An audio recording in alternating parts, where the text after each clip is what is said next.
Okay, we are starting. We started. So, welcome everybody to the very first episode of Chit Chats, a brand new series on this channel, Tony Versal Productions. And if you saw the video that I uploaded to my main channel today, then you probably know what this series about, what this series is about. But for anyone that didn't see the video, I'll just give a brief overview. Chit Chats is basically a new series that I want to try out doing.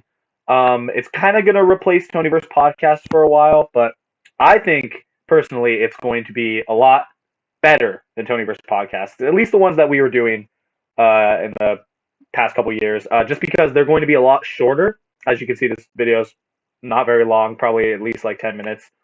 And also, I feel like they're going to be a lot more interesting, just because I feel like there was a lot of like dead space, or like times when like we wouldn't be talking or nothing very interesting would be happening in the podcast before. Some dead moments and stuff. Yeah, exactly. And I'm really gonna try to make sure that doesn't happen so much in this series. Nevertheless, for this first episode, the premiere episode of Chit Chats, I decided to have Brennan on as our first guest ever. And great way to start out. Your camera is currently frozen. Yeah, I don't know why it likes to do this, because like you'll freeze on my end sometimes too. It's random. Yeah, it's okay. Well, just give it a minute. I'll come back eventually. Yeah, Brennan will be back eventually, guys. But anyway, Brennan, you want to just give a little introduction to yourself? Tell us who you are. Hi, I'm Brennan. I've been in many videos of Antonio. I have a YouTube channel that no longer exists. Well, it still exists. Dead. I wish it didn't. No. Yeah, I'll link Brennan's channel in the description for anyone that wants to check it out. Go ahead and check it out. I'm 1 subscriber away from 45 subscribers, guys. I got this. Are you gonna make a 45 subscriber special? If I was to hit 45 subscribers, I would probably make something. 45 or 50, I would make something. But yeah. I've been stuck at 44 subscribers for, I think, 3 years now. Dang. I mean, that's okay. So, I've been stuck at 225 subscribers for like the past like 2 years. Yeah, and didn't you lose like 4 after that furry video? Yeah, I did. Yeah. And that's actually a great segue into like our topic that we could talk about today. But yeah, I uploaded a video like the year and a half ago. Am I still frozen? You are still frozen, but it's okay. We can as long as we can hear you, it's all good. Yeah, as long as you can hear me. As long as it's not too ugly of a picture either, we're all good. Yeah, we're all good. We're all good. But I don't think it's not that bad. But I uploaded a video about a year and a half ago, titled, what was it called? A meeting at Universal Pictures. It was basically talking about the Cats movie when the first trailer dropped of that movie. And I made a joke at the expense of furries, and then literally right after I posted it, like I just started losing subs. Like I didn't lose that many in the long run, but it still was enough for me to notice, and I was like, that's kind of like it was just the correlation was too strong. Like I just thought it was too funny. It's like people can't take a joke. I know someone, and as weird as I think, I'm not gonna lie, I think that it's weird. I'm not gonna hate people on it, because I'm one of those people where I'm not gonna hate them if it's what they want to be and what they want to do. That's fine, but I'm still gonna think it's like kind of weird. Right. I'm friends with someone who technically classified or did classify as a furry, and even when they were, or if they are, they make jokes about it all the time, and they like made fun of people who were like taking it too far. So like, yeah. Be more like them. Like, be what you want to be, but don't take it so serious. Yeah, I mean, if it's like a death threat, yeah, take it seriously. But when it's just like a joke about a shitty movie that was made, like exactly. Like you don't have to take it so seriously. No, that's actually what I admire about like the furry community. That, like from what I know about the furry community, is that they're very like understanding for those kinds of jokes. Like they're not like they're able to take them as long as they don't go too far, obviously.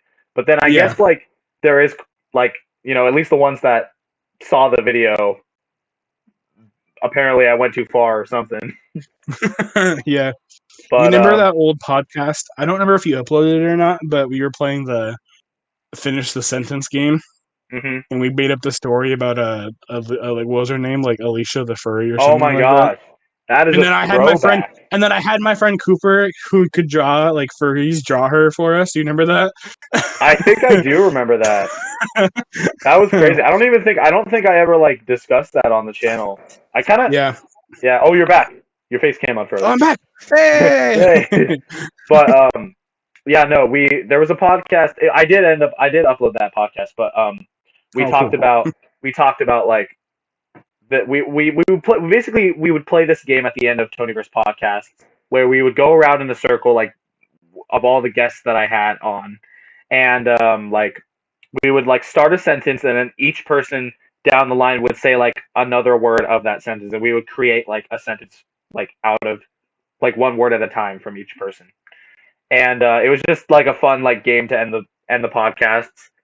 And there was one. I think it was with there was a podcast with you and Donovan, and we went around the three of us making a sentence, and then we just ended up making up a story about Angelina. What was her name?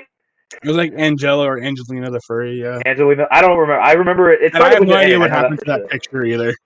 Yeah, that'd be funny if you had it. If you, yeah, Bruh, if you, I miss the OG days of me and shout out to my boy Cody Worrell if he watches this. Hopefully he's a true fan and watches all the way through. oh Me yeah. and him used to have computer tech together freshman year. Hmm. One of our like favorite pastimes when we were working on work, the teacher let us like listen to music or like do stuff Hmm. while we were working. We would always just put on your podcasts Oh my in the god, I remember. background Yeah, I while we remember were you guys working used on to our tell me about projects. that. Hmm. That's It was awesome. actually like some good entertainment to have in the background. Yeah, that is Even the the one ones, thing. even though I hated watching the ones with myself in it. Well, as much as like I was like shitting on the old podcasts that we do, like they were like fun to record, and that was the main reason why I did the podcasts all those times ago was just because like they were just fun. It was just fun to get us all together. We would get like pizza or something and just sit around and record. The one where we had like 3 boxes of Little Caesars. Yeah, I remember that. And yeah, they were just fun to do. Like I didn't care how many views they got or like how many people were actually watching them. Like it was just like it's just fun. And now that's cool because we can like go back and like watch them whenever we want. You good? My dog. That's Okay, the we're dog. good. Okay. He's being a dog. Yeah. Okay. Yeah. Those were fun times. Yeah. So, for you and me, the big thing coming up is Zelda's 35th anniversary Oh in yeah. February, Mhm. and I'm seeing more and more teasers of what that could be. Like people are still talking about Ocarina of Time being remade again. Mhm. But the biggest leak that's supposed to come out is Skyward Sword for the Nintendo Switch. Really? Yeah.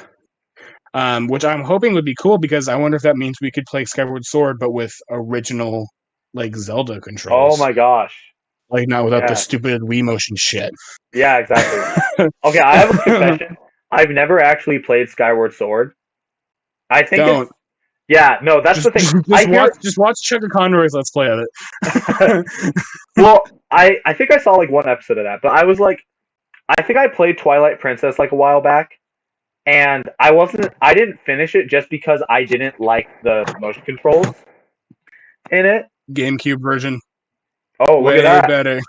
Dang, yeah, dude, you'll have to let me borrow that sometime. Way better to Maybe play I can with, actually finish it. with the GameCube.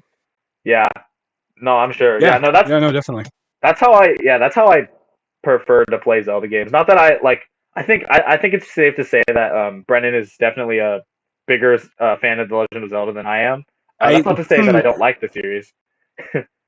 I know so much shit that you shouldn't need to know about Zelda.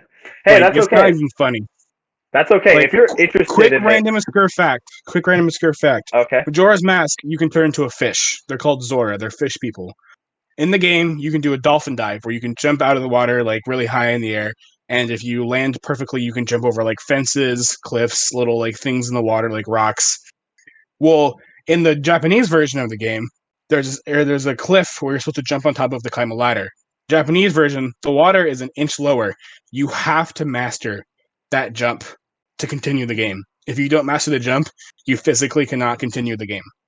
But in the American released version, they raise the water up a level. So you can actually just climb out of the water onto the top instead of having to master the jump. Oh, so they made it easier in the American version. Yeah. Yeah, that makes sense. And then of course they removed all the religious chanting out of all the music in Ocarina of Time when it was released in America, because there was religious chants for the Fire Temple and Spirit Temple ? I think I remember hearing about that. Yeah. Oh yeah. And like the original Gerudo shield used to have like a religious symbol on it until it got changed in like the 2000 release version, and it was switched to the Gerudo symbol instead of the religious symbol. So if you still have like the game that has the original music and shield design, it's worth like a couple $100 now. Dang. Yeah, I think the only version of Zelda or Majora's Mask that I've played is the Wii Virtual Console version. And I'm pretty sure that those versions they took it out. I've played the original Ocarina of Time, but I also have it on my Wii and the 3DS version on my DS. Oh yeah, I heard that the 3DS version isn't that good. Is that true? It definitely has its problems. I really wish that they would have just done a pick up drop reskin instead of trying to change the game. Mm-hmm. Like they really should have done okay, here's the game, make it, change your inventory so you can open your inventory like this, change this so you can do this, and then reskin. But instead they took the game, kept it the same, but then added all these new things that were annoying, removed some of the original things. Like I heard they basically made it like easier, kind of. Yeah, it is. It is easier. And like one of the things that made me mad was they removed a lot of glitches that were in the original game. So like in part of the area, there's a Death Mountain where if you back up against the fence, you can get Link to do a backflip, and he'll fall off Death Mountain onto a little crevice where there's a piece of heart, like a heart container. You're not supposed to get that till you're an adult, but you can get it right away when you go to Death Mountain in the original. But in the 3DS version, they raised the fence, so you can't do a backflip over it. What? Yeah. So this seems kind of fun. Yeah. So it was annoying. It wasn't bad, but like it got to that point where I still have it and like I still play it every now and then, but I never actually finished it because I was just like, this is just different than like what I was used to. Because I beat it on my Wii, and I almost beat it on the original a long time ago, but I don't have access to the 64. Yeah. So, well, and then if you ever want to know some obscure Zelda trivia, Brendan's your guy. I know too much. I know too much. Like I'm so pumped, hoping that they release information for the sequel to Breath of the Wild on the. Yeah, no, that's what I'm hyped about too. But I'm really pumped for that. I do believe that we are probably coming in on the end of the episode. So thank you, Brendan, for joining us today. Yes. Hope to have you on for future episodes. I will always be available, other than when I'm in school. Of course. Remember, guys, I will be uploading these every week on Friday, 7 p.m. Pacific Standard Time. So tune in next week for the next episode. There's Brendan's Link's Awakening for Switch case. So there's that. And all the shit of mine. Yeah. Thank you guys for watching, and I'll see you next time. Thanks again for having me. We'll see you guys later. No problem. See ya. Restarted? 3, 2, 1. 3. Welcome back to Chit Chats, everybody. Woo. My name is Antonio. Woo. My name is Brandon. And let's have a chit chat. Hey, both of us. Both of us. Both of us to start season off. Season 2, episode 1. Yes. We're talking at the same time. Yep. We're gonna do that every episode. I decided now. We have to do it together. Oh, that's gonna be fun. It's gonna be so fun, and so is this season of Chit Chats. Because welcome back to Chit Chats, everybody. This is season 2, the first episode of season 2. And we got some fun stuff that we're going to talk about. And by fun stuff, I mean we're going to talk about the ominous light coming from Brennan's crotch area right now. I just blinded myself that just with it. blinded him. It's very cool. And yeah, and that's going to be the main topic. No, but for real, today I figured we would just have a chill Chit Chats episode. No guests, no special games or anything. So this might be a very boring episode. Sorry to say, but that's just how things are going to go. But regardless, I hope you stick around for this season. Hope anyone that watches is going to like. I have some good plans for what we're going to do in this season. Hope you're excited, Brennan, because I know none of them. You're forced. I'm forced. See, if you were next to me, I'd be grabbing your neck and choking you right now. Not in a promiscuous way, though. Oh, fuck that. I'm out of here. Anyway, yeah. So I just figured we kind of talk about, what we did over winter break, or some fun things that we got going on in life right now. Just kind of some chill stuff, kind of like the first episode that we ever did of Chit Chats, like a whole year ago. Can you believe that the first episode was like a year ago? Almost exactly a year ago? No. That's crazy. Time flies so fast when you're not having fun. So, so obviously it's the new year. It's 2022. And we just got back from our winter break. We took a little break from recording episodes. And so, Brennan, how was your winter break, if you don't mind me asking? It wasn't too bad. Should we address the elephant in the room of what occurred over winter break? Yeah. I think we kind of have to. Like, I feel like that's like... Yeah.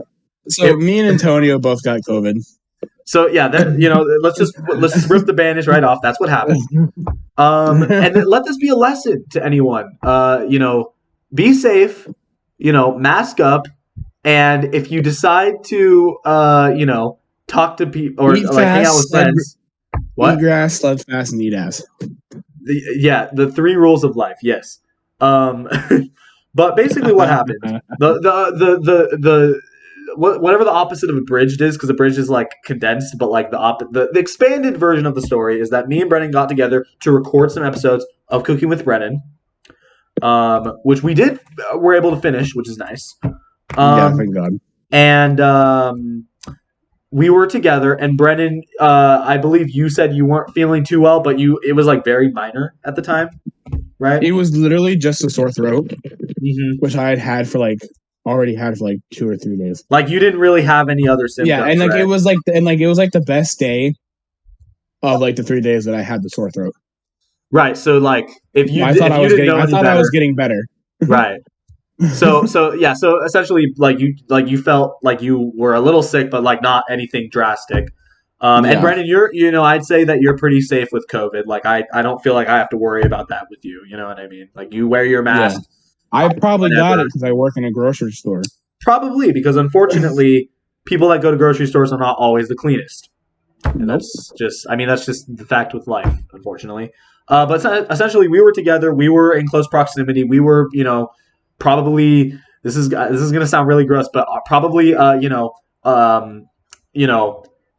I put this? We were breathing next to each other, and that breath was entering each other. Okay, I'm gonna stop with that. Essentially, Brennan passed it to me, and I started feeling sick. So you see what happens is I grabbed him and I coughed in his mouth. Yeah, so Brennan grabbed me by the throat, and he just said, "Open your mouth," and then he just went, ah! And it was really cool. And that's how it happened. Stop talking. That's how it happened. Stop. This needs to stop. But see, here's the thing though. I started feeling sick not that day, but like a couple days after, right? And but here's the thing: the day that I started feeling sick, like right before the night before, or the day before the night that I started feeling sick, I got my booster shot. And so my interpretation of it was that I was just feeling symptoms from the booster shot because I was like, maybe this booster shot just had a bad effect on me because the previous 2. When I got the first 2 shots of the vaccine, they didn't really affect me at all. Obviously they made my arm hurt, but that was the extent of it. But this one actually made me feel, or at least I thought it made me feel sick because I was like, oh, this is just the reaction I'm having. It wasn't until 2 days later when me and my mom were driving to Portland that you texted me and you told me about the light that you're flashing in the back right now, which is distracting from the story that I'm trying to tell. I'm not doing anything. I don't know what you're talking about. Yeah. Okay. Yeah. Anyway, so So as I was saying, I'm the person that you should be focusing on in this episode. Okay. I'm the narcissistic one. Okay. We were driving to Portland, and and then Brennan messaged me, and he was like, "Hey, I just got tested positive," and then I put all the pieces together, and I was like, "Well, I have COVID," and I was really hopeful that I didn't, but I did end up taking a test, and I was positive. So we had a really fun winter break after that point. Isn't that right, Brennan? Yeah. What did you do during your time in quarantine? Died. Oh, okay. Yeah, me too. Yeah, this is welcome to the ghost episode of Chit Chats where we're both dead. A shitload of Minecraft.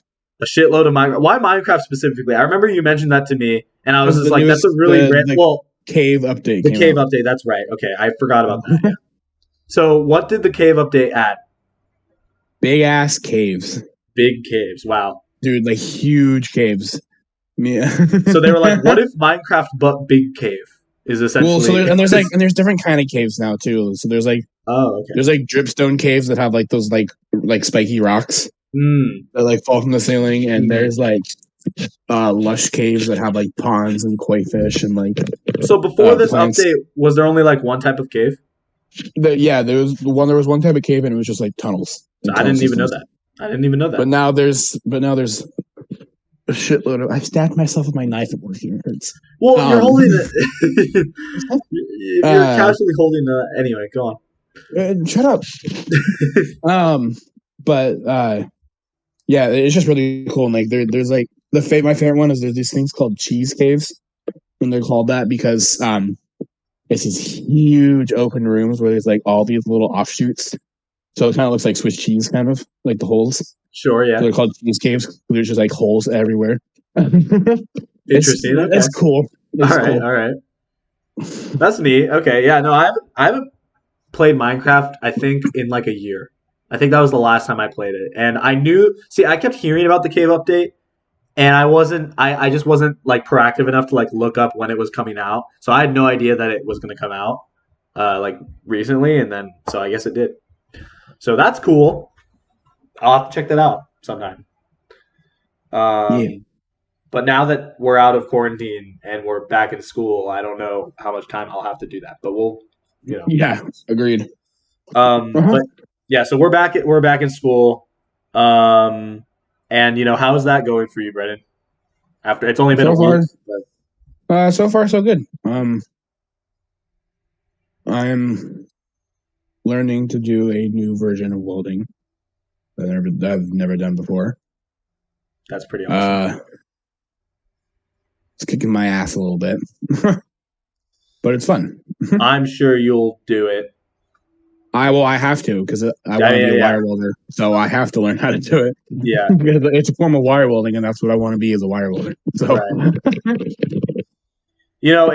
I mean, it's fun. So, yeah, that's good. Yeah, I mean, I think it wouldn't be fun if it was easy for you. So like, yeah. That's just how it goes. That's how school goes. It's the same with me. I'm struggling in my math classes right now, which is what my major is, and it's like it's weird because it's like it makes me feel bad. It's like I'm supposed to be good at this. Like, why am I struggling in these classes? But then you remember that I only had to take one math class. Yeah. Well, yeah, good for you. But algebra for technicians. Yeah.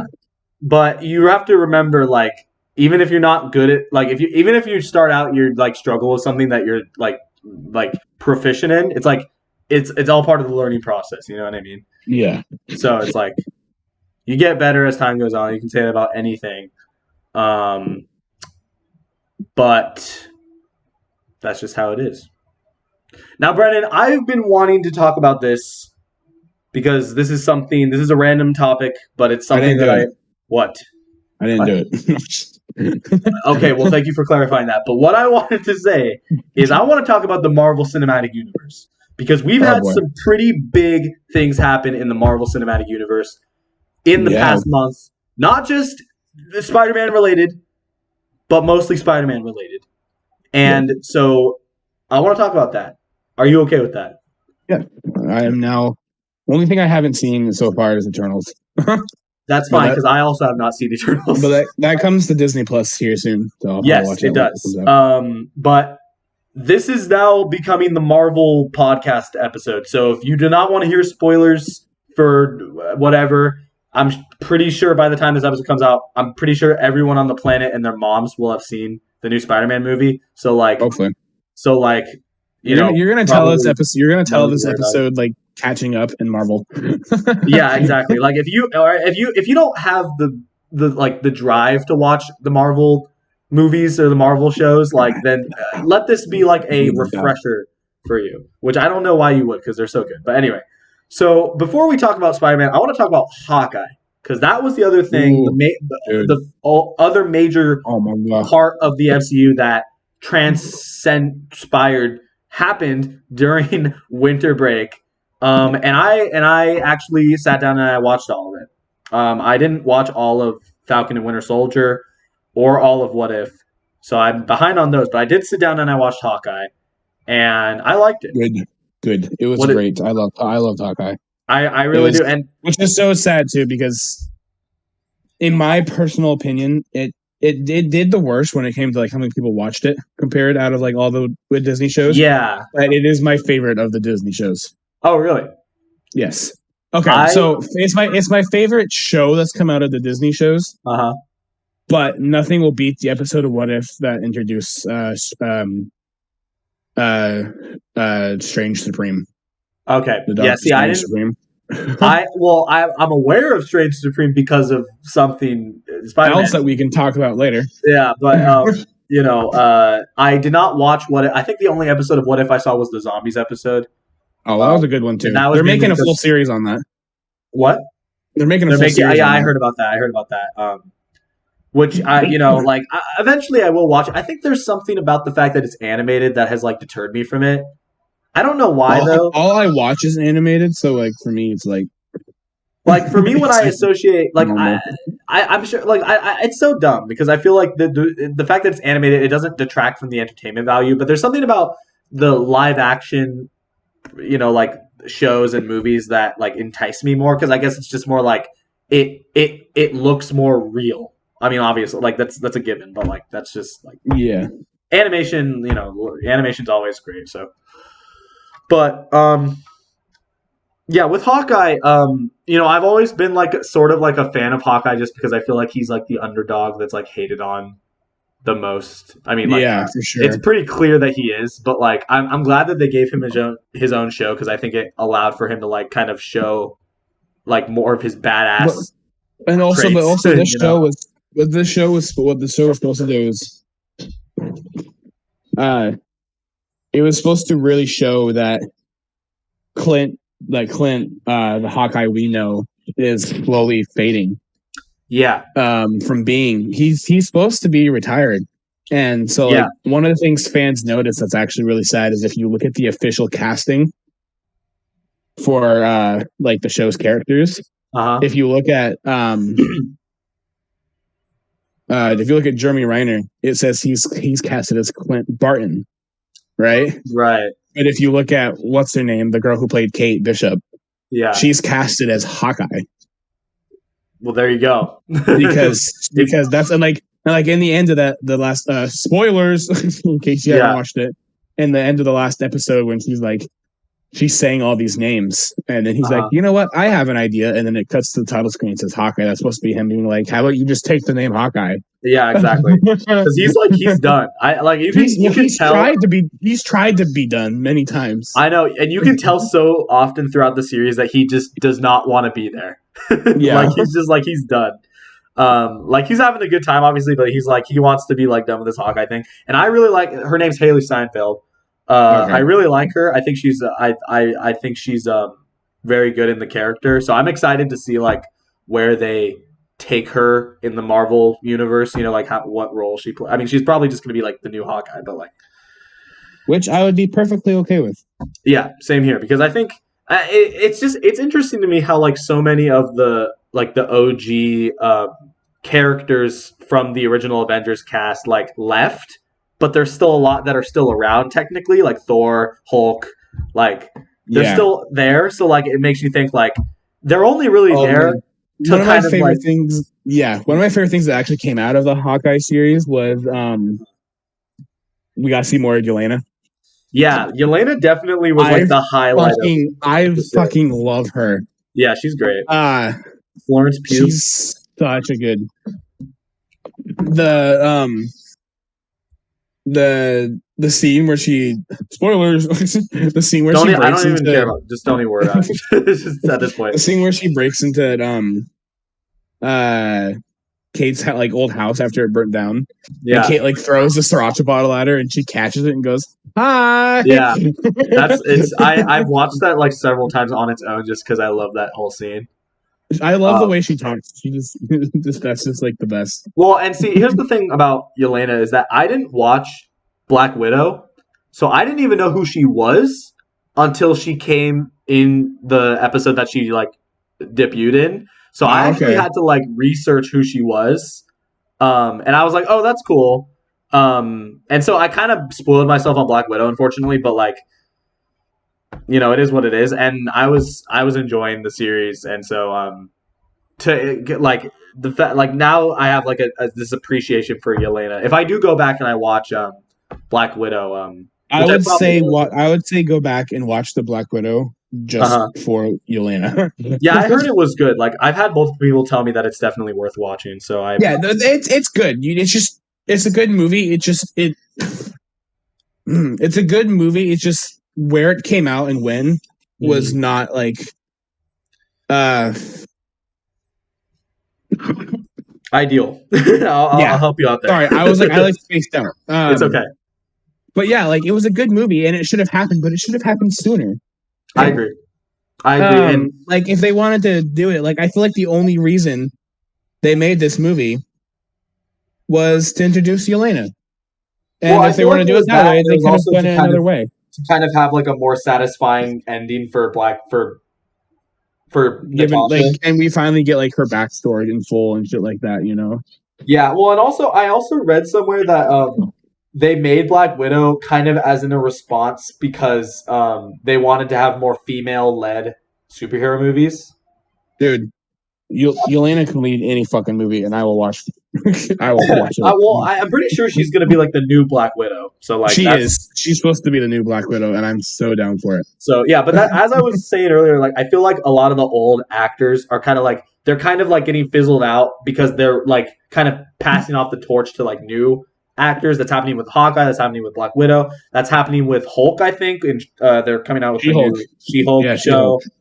That's happening with Ant-Man. I'm pretty sure. Iron Man, sort of. Not really, because like I was gonna say Spider-Man's like the new Iron Man, but like not really. Captain America's that happened with all these new Avengers characters. Yeah, Miss Marvel will be introduced in Doctor Strange. Oh, I forgot about Miss Marvel. That's right.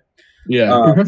Yeah, so it'll, like that's just, I mean, that was inevitable that was going to happen because, like, obviously, Monica Rambeau, the girl from WandaVision. Mm-hmm. So it's just like, I'm actually, I know people were such assholes after Endgame and were like, well, now where's Marvel going to go? And I'm like, they're fucking going there and it's going to be great. I know, yeah. Like I was kind of like that because I was kind of like, how can they possibly beat Infinity War and Endgame in terms of, like, scope? And the way that you do that is you introduce the fucking multiverse. And I was like, oh, okay, well, there you go. Now, like, Marvel's still on top, basically. Okay, now I want to transition to talking about Spider-Man, because we've spent a lot of time on Hawkeye, and I love Hawkeye, but Spider-Man was Spider-Man blew my mind. Okay? That movie was like fucking amazing. It was I see what you did. Amazing. I see it. Yeah. No, wait, first, before we talk about anything, I want to tell you this because it's Spider-Man related. Don't worry. Okay. It's Spider-Man related. Okay. But Marvel movies have officially confirmed that Tobey Maguire and Andrew Garfield are part of the MCU. If you go on Marvel.com, Marvel's official official website where they have information on comic book characters, upcoming comic books, upcoming movies. Yeah. If you go to movie characters and look up Spider-Man, you will find Friendly Neighborhood Spider-Man, Peter Parker. I which did is see that. Tobey Maguire, I and did it see says that. he swings his way into the MCU in his iconic suit. Yeah. And then the Amazing Spider-Man says he comes into the MCU and some shit like that. But I'm like, it just makes me so happy that they're finally like officially like part of this shit now. So essentially, what that means is if you're rewatching the MCU movies, you have to include the original Spider-Man trilogy. You have to include the original and Andrew Garfield and Amazing Spider-Man duology. That's just how it works yes. now.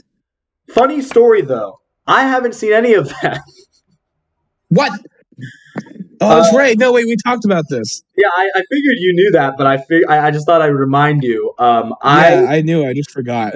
Here's the thing, and I feel like a lot of people are gonna be quick to say like, you can't truly appreciate Spider-Man No Way Home if you haven't seen those movies, and that might be true. There's that very well might be true, but here's the thing though. I haven't seen the movies, but I still understand their significance enough to where when I was watching it in the theater, I still freaked out. I freaked out just as much as everyone else.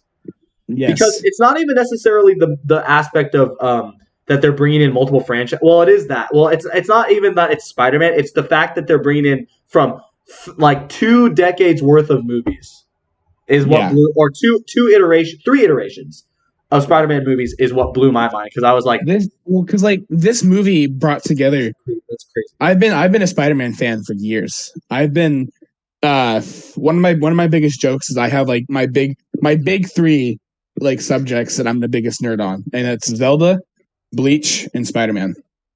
I was gonna say anime in general, but I feel like I guess Bleach is more. Yeah, well, like anime, if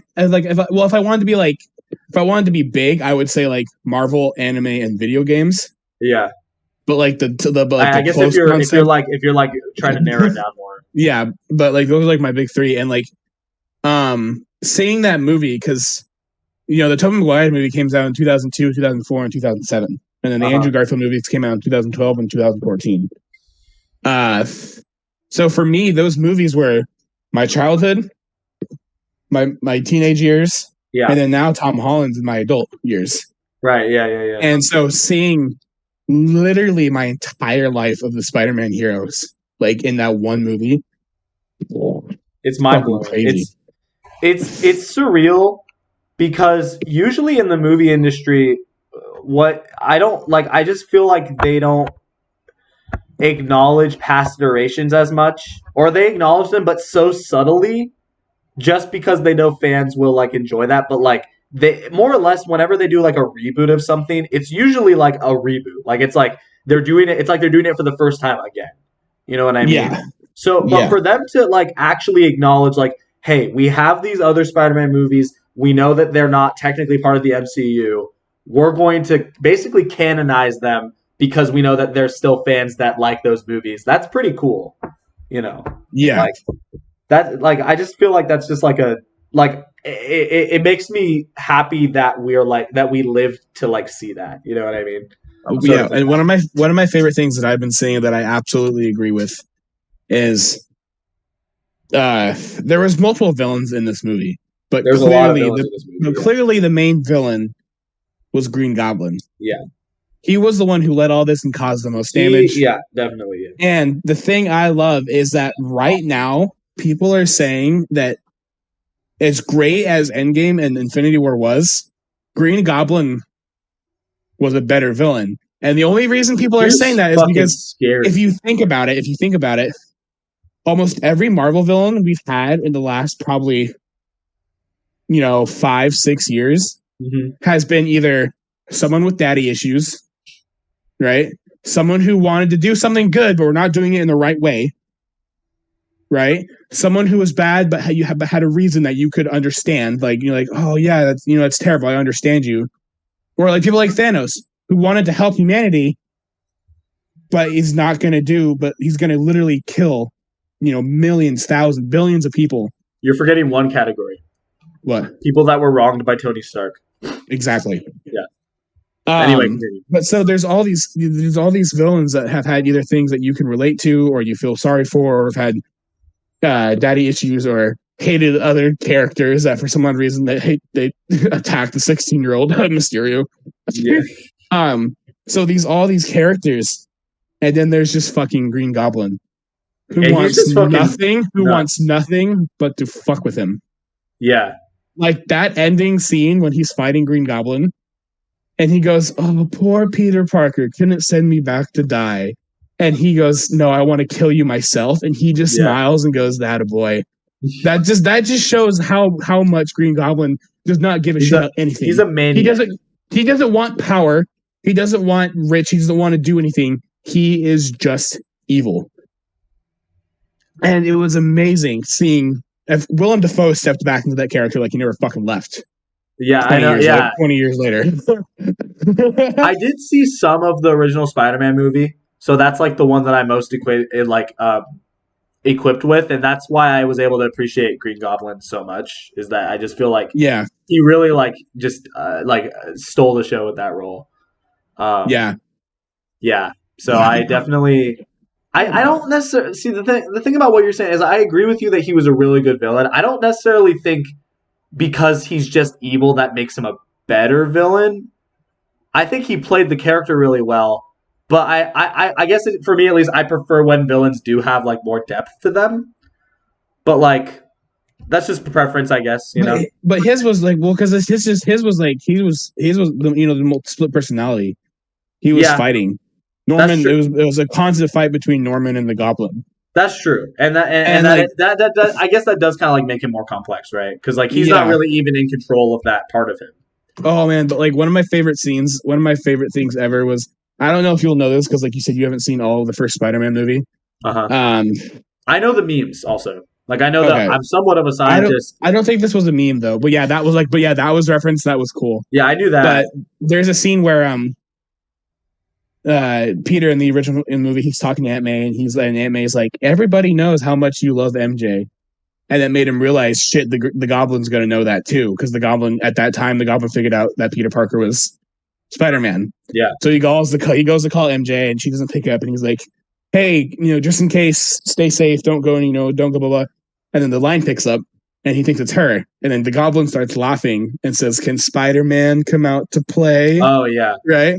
And I love the callback because when they think, oh, we did everything, we cured everyone, you just hear all their spider senses go off, and then you hear, can Spider-Man come out to play? He comes flying down on his glider. Like, that's such a good callback. I knew that was like a callback too, because you can just tell from the way that it's implemented. It was just he was terrifying.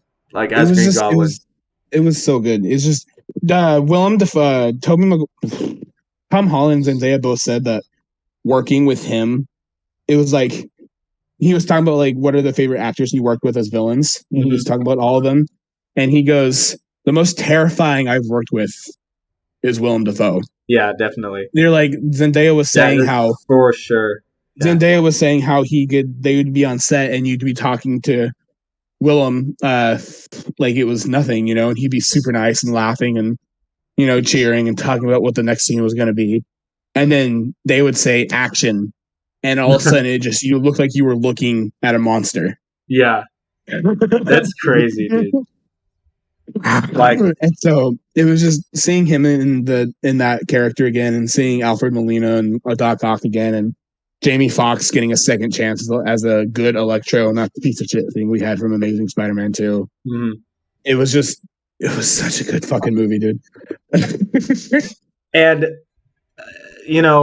I wonder what direction they're gonna go with Spider-Man now, because they basically like just made him rebooted him essentially. These people are saying that these three movies have been like his origin story. Yeah, definitely. I would say so. And I don't know if you've heard, but Amy Pascal, Kevin Feige's assistant, and Tom Holland have confirmed that they are going to be doing at least 3 more Tom Holland Spider-Man movies. I did hear that, yeah. So I'm excited for that. It's going to be a while because he said he wants to take a break. Mm-hmm. But he said that he is going to absolutely return as Spider-Man and is not done with the character yet, which is nice because he scared a lot of people because he was kind of teasing that he might not be coming back. Mm-hmm. But once the movie came out, he was like, joking. I was just saying that to give you guys some cliffhanger. I'm coming back and stuff like that. Definitely, yeah. And I have a feeling that what's going to happen. So you watched it, right? Did you see the end credit scene? I saw it. Yeah, I saw all of it. With Venom and how he went back to his universe, but like some of the symbiote got left behind. Mm-hmm. Me and one of my managers, he's also a huge Spider-Man fan, so we've been talking about this fucking movie for weeks. Well, since I saw it. Yeah. We have a theory that with these next 3 movies, because as much as Tom Holland loves the character, he can't play it forever. Right. Yeah. And so there's a theory that what's going to happen is that there's 3 more movies, and the next one is going to most likely be like probably some kind of just like first kind of like with the whole reboot with the new suit, no one knowing who he is, he's living on his own, kind of introduction movie. Yeah. And then that will lead into the second one, which will most likely have something to do with like Venom and some maybe like some other villains returning too, like maybe like Vulture or maybe like Scorpion, because we like got hinted at Scorpion in the first Homecoming, but like he never actually came to be a villain. Mm-hmm. And it's like the whole symbiote thing happens maybe, and he becomes Venom and fights Venom and shit like that. And then the last movie could be like a true, honest Sinister Six movie, but we see like his version of the Sinister Six. So like his Vulture, his Mysterio, maybe if Mysterio's still alive, Scorpion, Venom, whatever.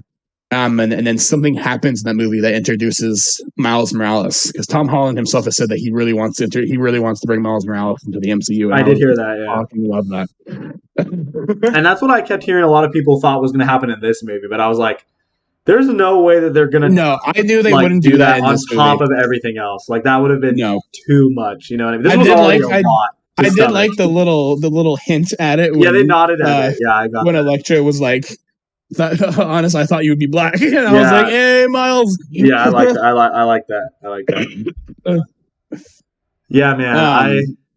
It was just so good though. It was really good. Brendan, I can tell you're really passionate about this, but we are probably running out of time. Yeah, you're probably right.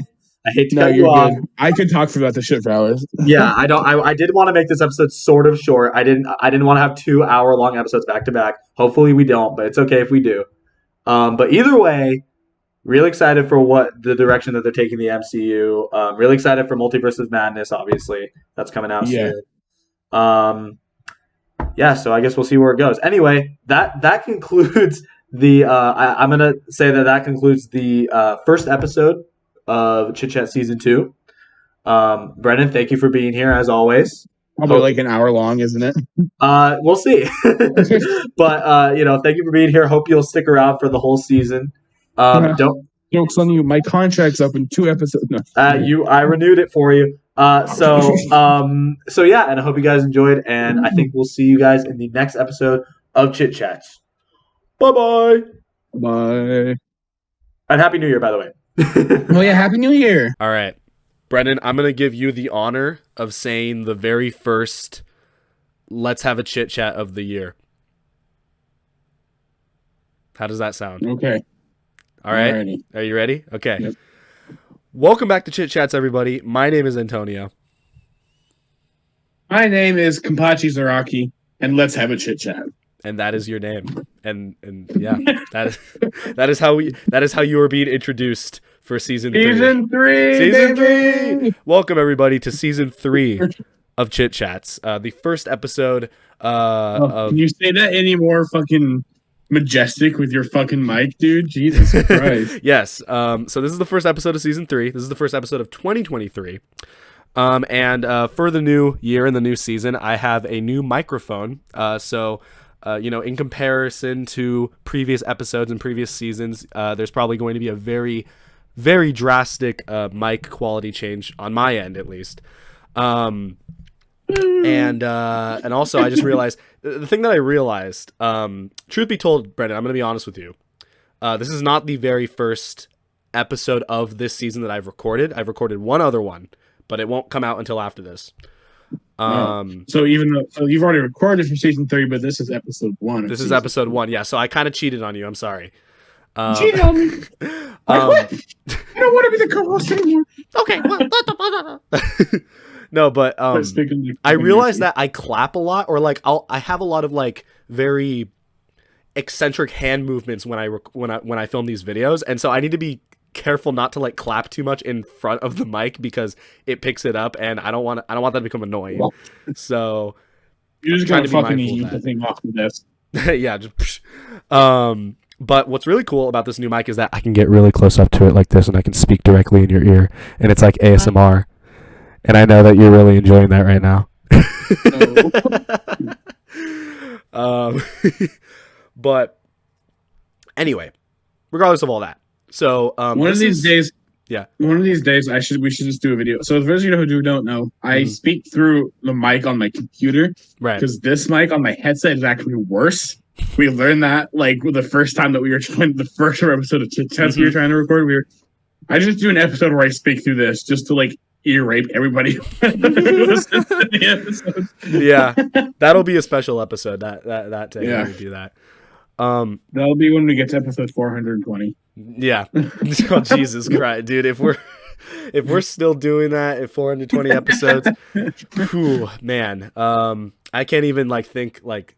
All right. Anyway, we're talking about now. We're talking about well, actually, that's not true because for the first episode, we're gonna be talking about just things for the first episode of the year, first episode of season 3. I wanted to have a classic episode with me and Brennan talking as we normally do. And if this is your first time seeing Chit Chats, welcome. This is our show that we do. We're gonna just talk about we're gonna reflect on the year. We're gonna reflect on 2022, things that that we learned, things that were exciting, and then we're gonna talk about 2023 and things that we're excited for this upcoming year. But really quick, before we get into that, Brennan, I want to highlight the fact that this is a very special episode for more than just the reasons that we've already said. Do you know why?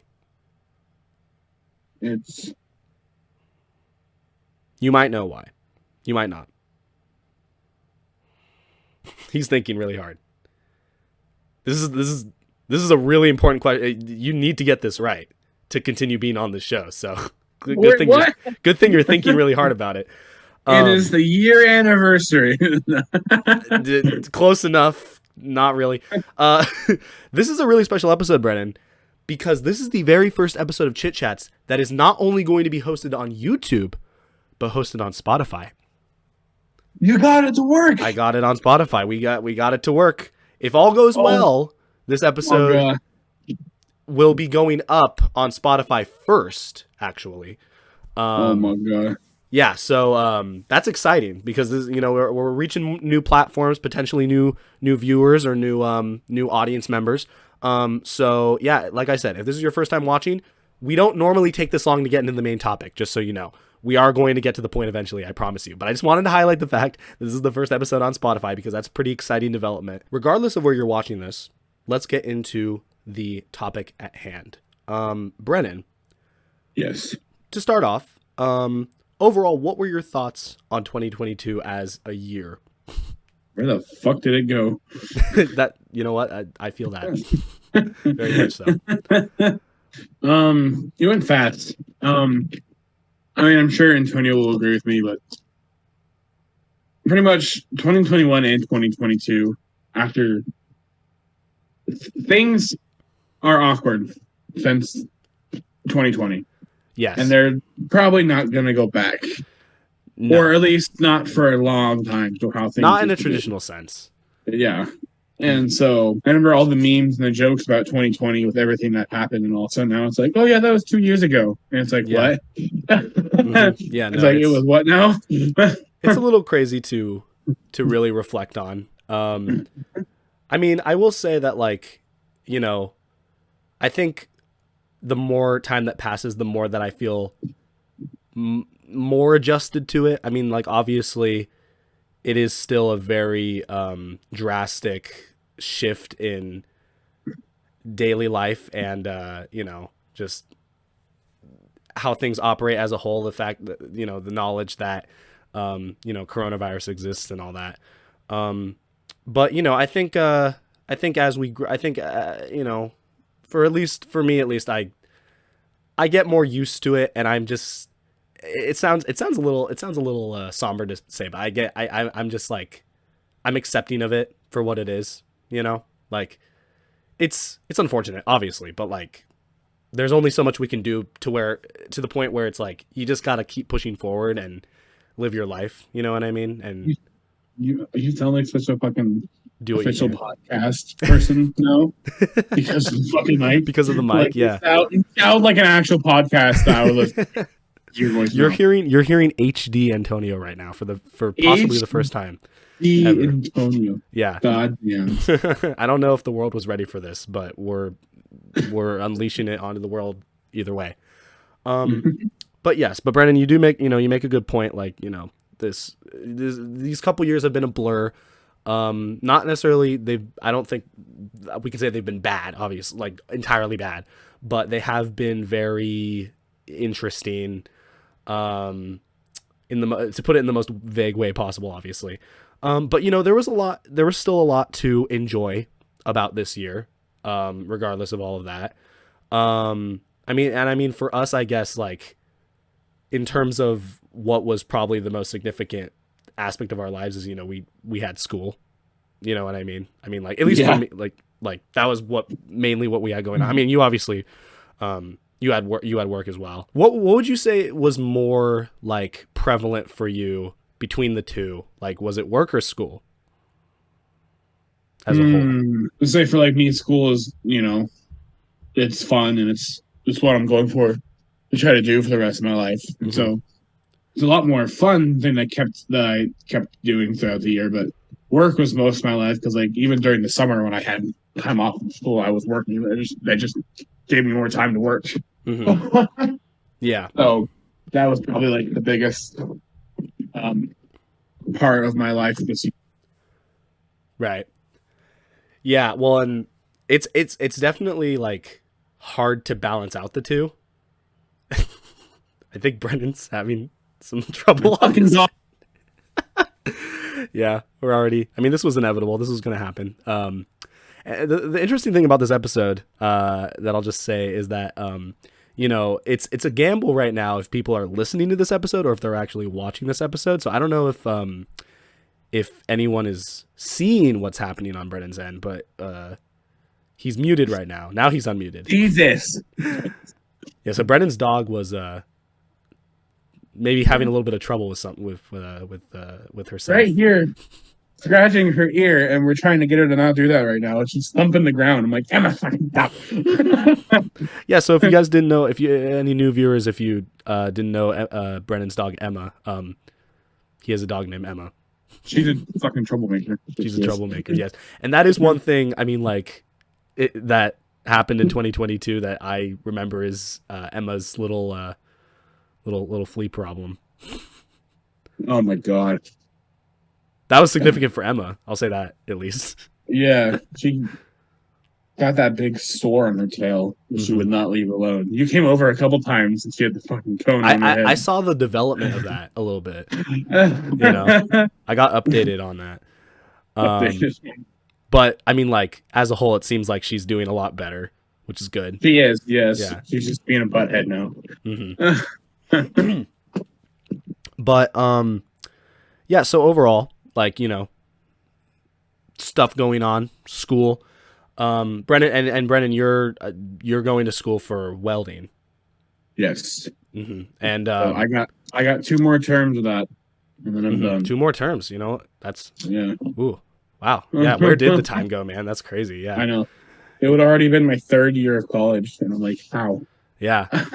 Damn. Would you say like you improved a lot in your abilities to weld this year? Oh yeah. Yeah. You learned a lot of stuff. Yeah. I'm excited for this tournament that's about to start. Of course we'll talk about that later, I guess. I'll just say I learned a lot of new things this year in my school. I learned a lot of did a lot of challenging things this year.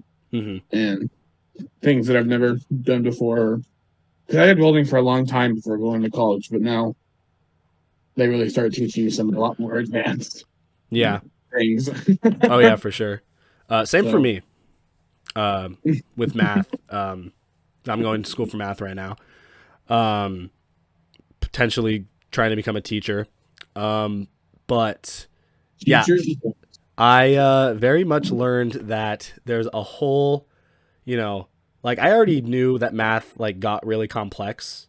But I think I really like it really slapped me in the face how tough some of my classes were this year, and I think it was probably for the best though, because I think it only is it's keeping me aware and like just more mindful of the challenges that await me in the future, because it was not I don't think I was like prepared at the time, especially like this specifically spring term really hit me hard in terms of like just how abstract some of the things that I was studying were. And now I think I can handle it better, but it's still a little bit of a transitional period. But overall, definitely learned a lot this year. And I guess more on the more meta side, we did a lot of filming this year. Yeah, we did. A lot of filming. Yeah, we definitely like I think and for a reason that I'm sure you're aware of, like we filmed probably more this year than like really ever. Well, I don't know if you can quantify that easily, but like in terms of like videos just as a whole, like, well, okay, no, I think we can quantify it, because in terms of just Chit Chats alone, like episodes of Chit Chats alone, you know what I mean? Like we filmed, I actually went ahead and like tallied up essentially how many videos like you've been in, like solely you essentially. And I think it's like at least 200, if not 300 if you count Chit Chats, in terms of like my main channel and my second channel. Which I mean, I guess is like, maybe you thought it would be more. No, I don't know. I think that's a lot, because like that's a fucking lot. That's a lot, because make me realize how much shit I've done for you. Yeah.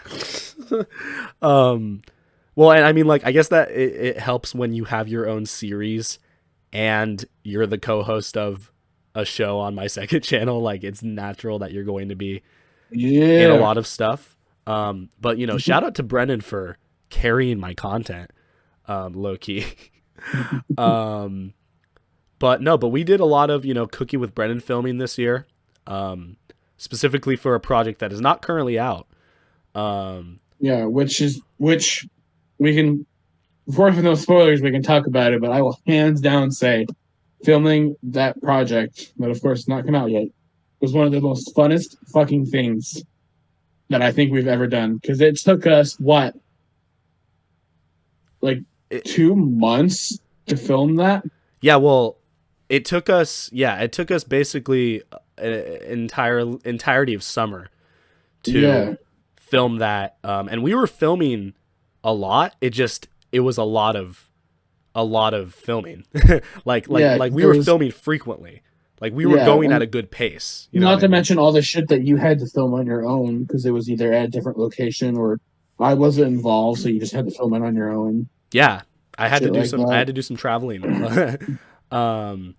for it a little bit, and it was a lot of coordination on my end. To just like plan out like what scenes we'd be filming on certain days.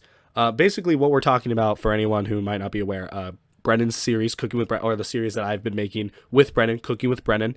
It's like a skit parody cooking show. We've been doing that. We're on the second season of that show. Potentially the final season. But we filmed the final episode, at least of the season, probably the entire series. But we filmed that over the summer, and it was, by design, it was like an entirely like whole movie length project. First thing that I've ever really done like that. First thing that like me and Brendan have done together like that. And it was a lot of, I had to coordinate like what scenes we'd be filming on certain days, who would be there on certain days. And like Brennan said, it was a lot more than just me and Brennan, because normally when we film Cooking with Brennan, it's just me and Brennan. But there was more people involved for this specific episode, and so it was a lot of, just a lot of different and all the coordination due to like some people not being able to be there, and Right. some people making sure we could get everyone together on the same day. Yeah. And it was a lot. Weather conditions. Yeah. Weather. Oh God. Yeah. Weather conditions. Yeah. Conflicting work schedules, stuff like that. But I'm really glad that you had a good time with it, because I had a fantastic time with it as well. Not only was one of my favorite videos we ever recorded, it was definitely my favorite that we filmed this year. Yeah, no, that's good. And it's not even out yet. I guess last year. Right. Yeah. No. Yeah. I'm hoping it'll be out soon, because I want the world to see it. I'm ready for the world to see that. But, well, I mean, no, I'm hoping. Yeah. Did I say? I don't know if I said I'm hoping it will be out this year, or if I'm hoping it'll be out soon. Because it'll definitely be out this year. That is all but guaranteed. It's just a matter of when. But when? Yes, year. It'll be out soon. To be clear. Anyway, so that was with that. Did a lot of filming, a lot of Chit Chats episodes. I'm like, like we've said in the previous episode, the 100th episode, it's crazy to me that we reached 100 episodes. It kind of went like, overall, that aspect went by super quickly. Because I remember specifically like sitting down and like thinking of the idea of Chit Chats, because I knew I wanted to do another like podcast style series. Because we've done like Tonyverse podcasts in the past. And I knew I wanted to do another one, but I just had like, I knew it would be hard to like actually get people physically together. So I was just like, well, we could just do it over a call, right? It's funny because originally I wanted Chit Chats I wanted the whole shtick of Chit Chats to be like, they're short. Like every episode is like 10 minutes or 15 minutes. That lasted for three episodes. Yeah, that happened for like 3 episodes, and now pretty much every episode is at least half an hour. and that random episode that we did that we had to film in like under 20 minutes because we were in the news episode. The news. Yeah. No, but mostly pretty much all of them, and especially ones recently, have been like, they've all been like an hour, it feels like. But I think that just like adds to the humor of it, like the fact that it's called a chit chat, but it's just like they're just super long. I don't even know how long this episode's going to be. It's probably going to be at least half an hour, 45 minutes. Probably. But we can kind of, we can try to keep things moving along here. So overall, I don't know. And like, I guess we could reflect on like what games we really liked this year, what movies we really liked. I really liked the Pokemon games that came out this year. Pokemon Legends Arceus specifically. Very much enjoyed that one. Pokemon Scarlet and Violet. Well, they could have been better in certain ways. Those were definitely fun. Those are probably like the highlights in terms of the games that I played. Brennan, do you have like any games specifically? I mean, like obviously there's games that were really good that came out, but I want to know like what you played that you really liked. Don't say Roblox. God of War Ragnarok was the game I was waiting for quite a while, and that came out this year, and it was a masterpiece. It was amazing. Have you gotten to play it? I've got to play parts of it. I don't own it because if I want to play it myself, I'm gonna wait till I get a new. I'm gonna wait till I get a PS5. Okay. My PS4 would probably kill itself if it tried to handle God of War Ragnarok. I'm actually pretty happy because this might be a little bit of an unpopular opinion, but as far as I know, it's actually been pretty accepted. The Call of Duty that came out this year, actually pretty good. I'm actually having a lot of fun with it, and I've probably played this new one the most time out of the last one. The last Call of Duty game that came out was terrible. It was shit. I barely ever played it. Can you remind me what? It was Vanguard, Call of Duty Vanguard. That was the bad one? Yeah, and then the one that came out now is MW2. Okay, yeah. Yeah, I've heard good things about the newest one. Yeah, but like Vanguard was shit, and like the only thing that even got me to play it was the zombies because it was still made by Treyarch, but then even that was shit. And so like it was terrible, and so This game still has some issues, and they're still doing some things that I wish they would change. But other than that, I'm actually just having fun with it, which has been nice because I've had not had that much fun with a Call of Duty probably since Black Ops 3, when which was was a that? while ago. Wow. So it's been good. I mean, like I've had some Call of Duty games in between that I've enjoyed parts of. Like I liked Black Ops 4 a bit, and I liked 2019's MW, which is what this one is now a sequel to. But yeah, this one's probably been the best. So God of War Ragnarok, Modern Warfare. I haven't got to play Elden Ring, but that game is a masterpiece. I haven't played it.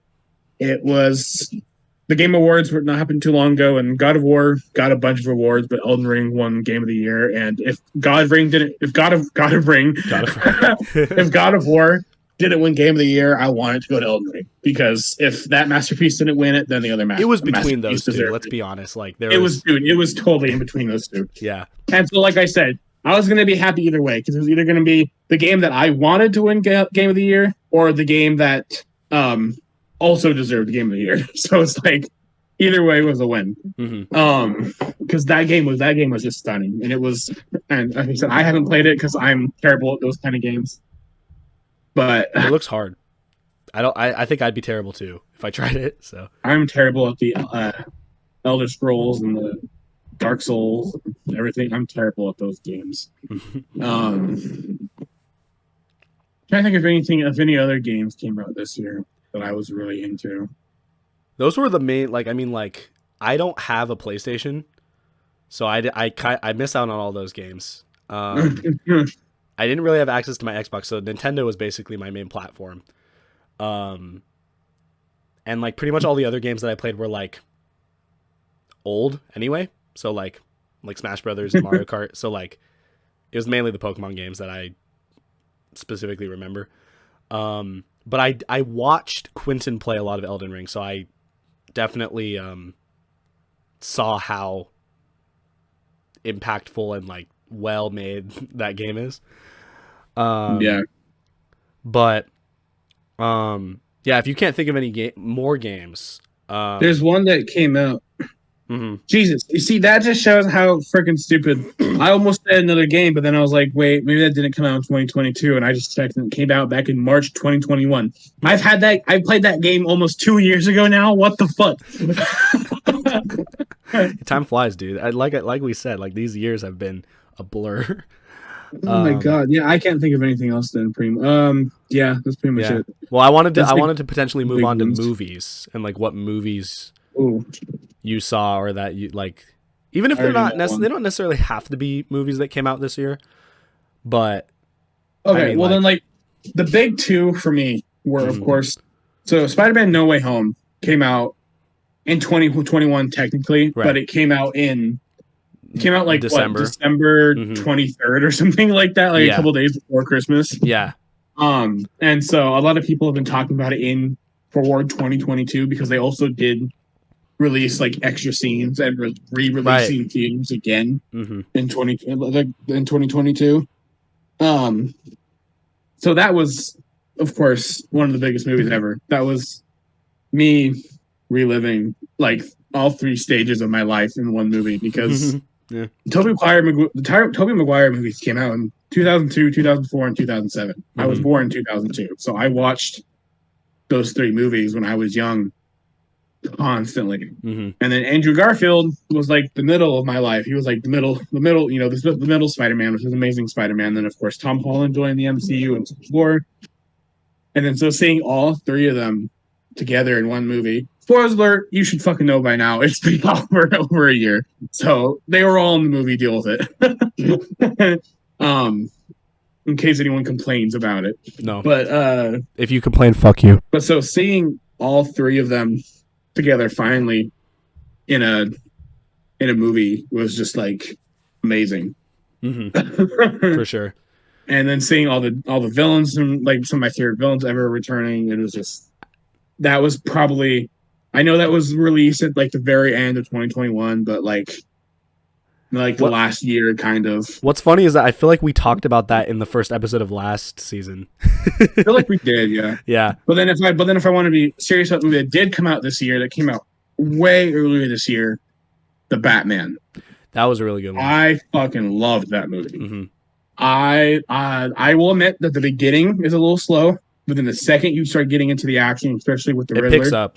Yeah. That movie is amazing. Mm-hmm. I'm really hoping that they continue. They better fucking continue that movie because I know that like DC's going through some major shit right now. But I'm hoping that since they've kind of kept, it seems like they're going to try to keep that Batman on his own. I'm really hoping that they'll continue working with it because the biggest shock in the life was everyone joked about Robert Pattinson being Bruce Wayne and Batman, and then he fucking did it. And his Bruce Wayne's a little interesting, but his Batman is fucking brilliant. Yeah. No, he did a really good job. Like, there's a certain DC villain or villains, I guess I should say. It's called the Court of Owls, and it's like an underground organization, kind of like the Illuminati, right? Mm. And they're one of Batman's villains in the comics, and they've never really done a live action version of the Court of Owls, at least to my knowledge. I think I would love to see him. Because of how darker his movie is, I'd love to see him go against the Court of Owls in like a future movie. Yeah, I mean, I think I heard that they're already working on a sequel potentially with Robert Pattinson, so I feel like we could see something like that happening soon. I think it's good that DC's kind of finding their footing more a little bit with their cinematic universe because they definitely had some growing pains with that, to say the least. But I wanted to mention two movies that I saw this year that I enjoyed quite a bit. I don't watch a lot of movies, but I particularly really liked Multiverse of Madness. And I know that one's a little controversial. No, that was a good fucking movie. I did enjoy that movie. After evaluating it, and I saw it a couple times, but after like evaluating it as a whole, I think I can say I do enjoy that movie. And I think the other one, I don't know if you've seen it yet, but it's Bullet Train. I've not seen Bullet Train yet. That one is currently on Netflix, and I think it's really good. It is very funny and very flashy in its action and fight scenes, but it's I think I enjoy it for that. I feel like it's aware of how like kind of absurd it can be. Okay. And so I definitely enjoyed that one, so I would recommend that one. But those are like the two movies that stuck out to me from this year. But now that that's been said, I want to move on to things that we are excited for 2023. Yes. As a whole. Oh, and I didn't even get to get to mention like that, like something before we move on, I guess. Something significant that happened to both of us is we went to see Panic at the Disco again. Yes, which was really cool at the tail end of 2022. Yes. And that was a good time. We went to go see them in 2018, and we were just like, "Fuck it, let's go again." Yeah, pretty much. And that was really enjoyable. Yes, that was very enjoyable. I think I enjoyed both concerts as much. I mean, obviously there was a lot of hype behind the first one just because we had never seen them before, but I enjoyed this past one like really a good amount too. Yeah, and well, like kind of like what you told me when we were there is that I think the reason that you like this one a lot is because this wasn't like a trip. This one we just went up there the day, went to the concert, and came back. Yeah. And so this time we didn't do a vlog or we didn't record anything. We just went there to have fun. Yeah, and I think that like made a difference, and I'm glad that we got to experience two different sides of the coin in terms of like the event, because obviously we recorded the first time, and that was really fun, and we had a trip. But then this time it was just like it was more casual, just like we're there to enjoy ourselves. We enjoyed ourselves both times, but like overall, glad that we got to go twice. With that being said, let's talk about 2023 because that is the current year. We're going to be forward thinking. It's nice to reflect on the past, but we want to be forward thinking. We want to look at the future and anticipate the future and be ready for it. So let's talk about it a little bit. So Brennan, what games are you excited for? Because that's obviously the most important thing to talk about is what video games are you excited for this year? There's a lot of things I'm excited for this year. Of course, I'm very excited for Tears of the Kingdom. Yes. As far as we know, that should finally be coming out this year. Finally, dude, yeah. So I'm really excited for that. There's some other things I can't remember. Here, you take it away for a second because I'm trying to remember all the games that are coming out. Yeah, this year. I can tell you what games. What one game that I'm excited for? Pikmin 4.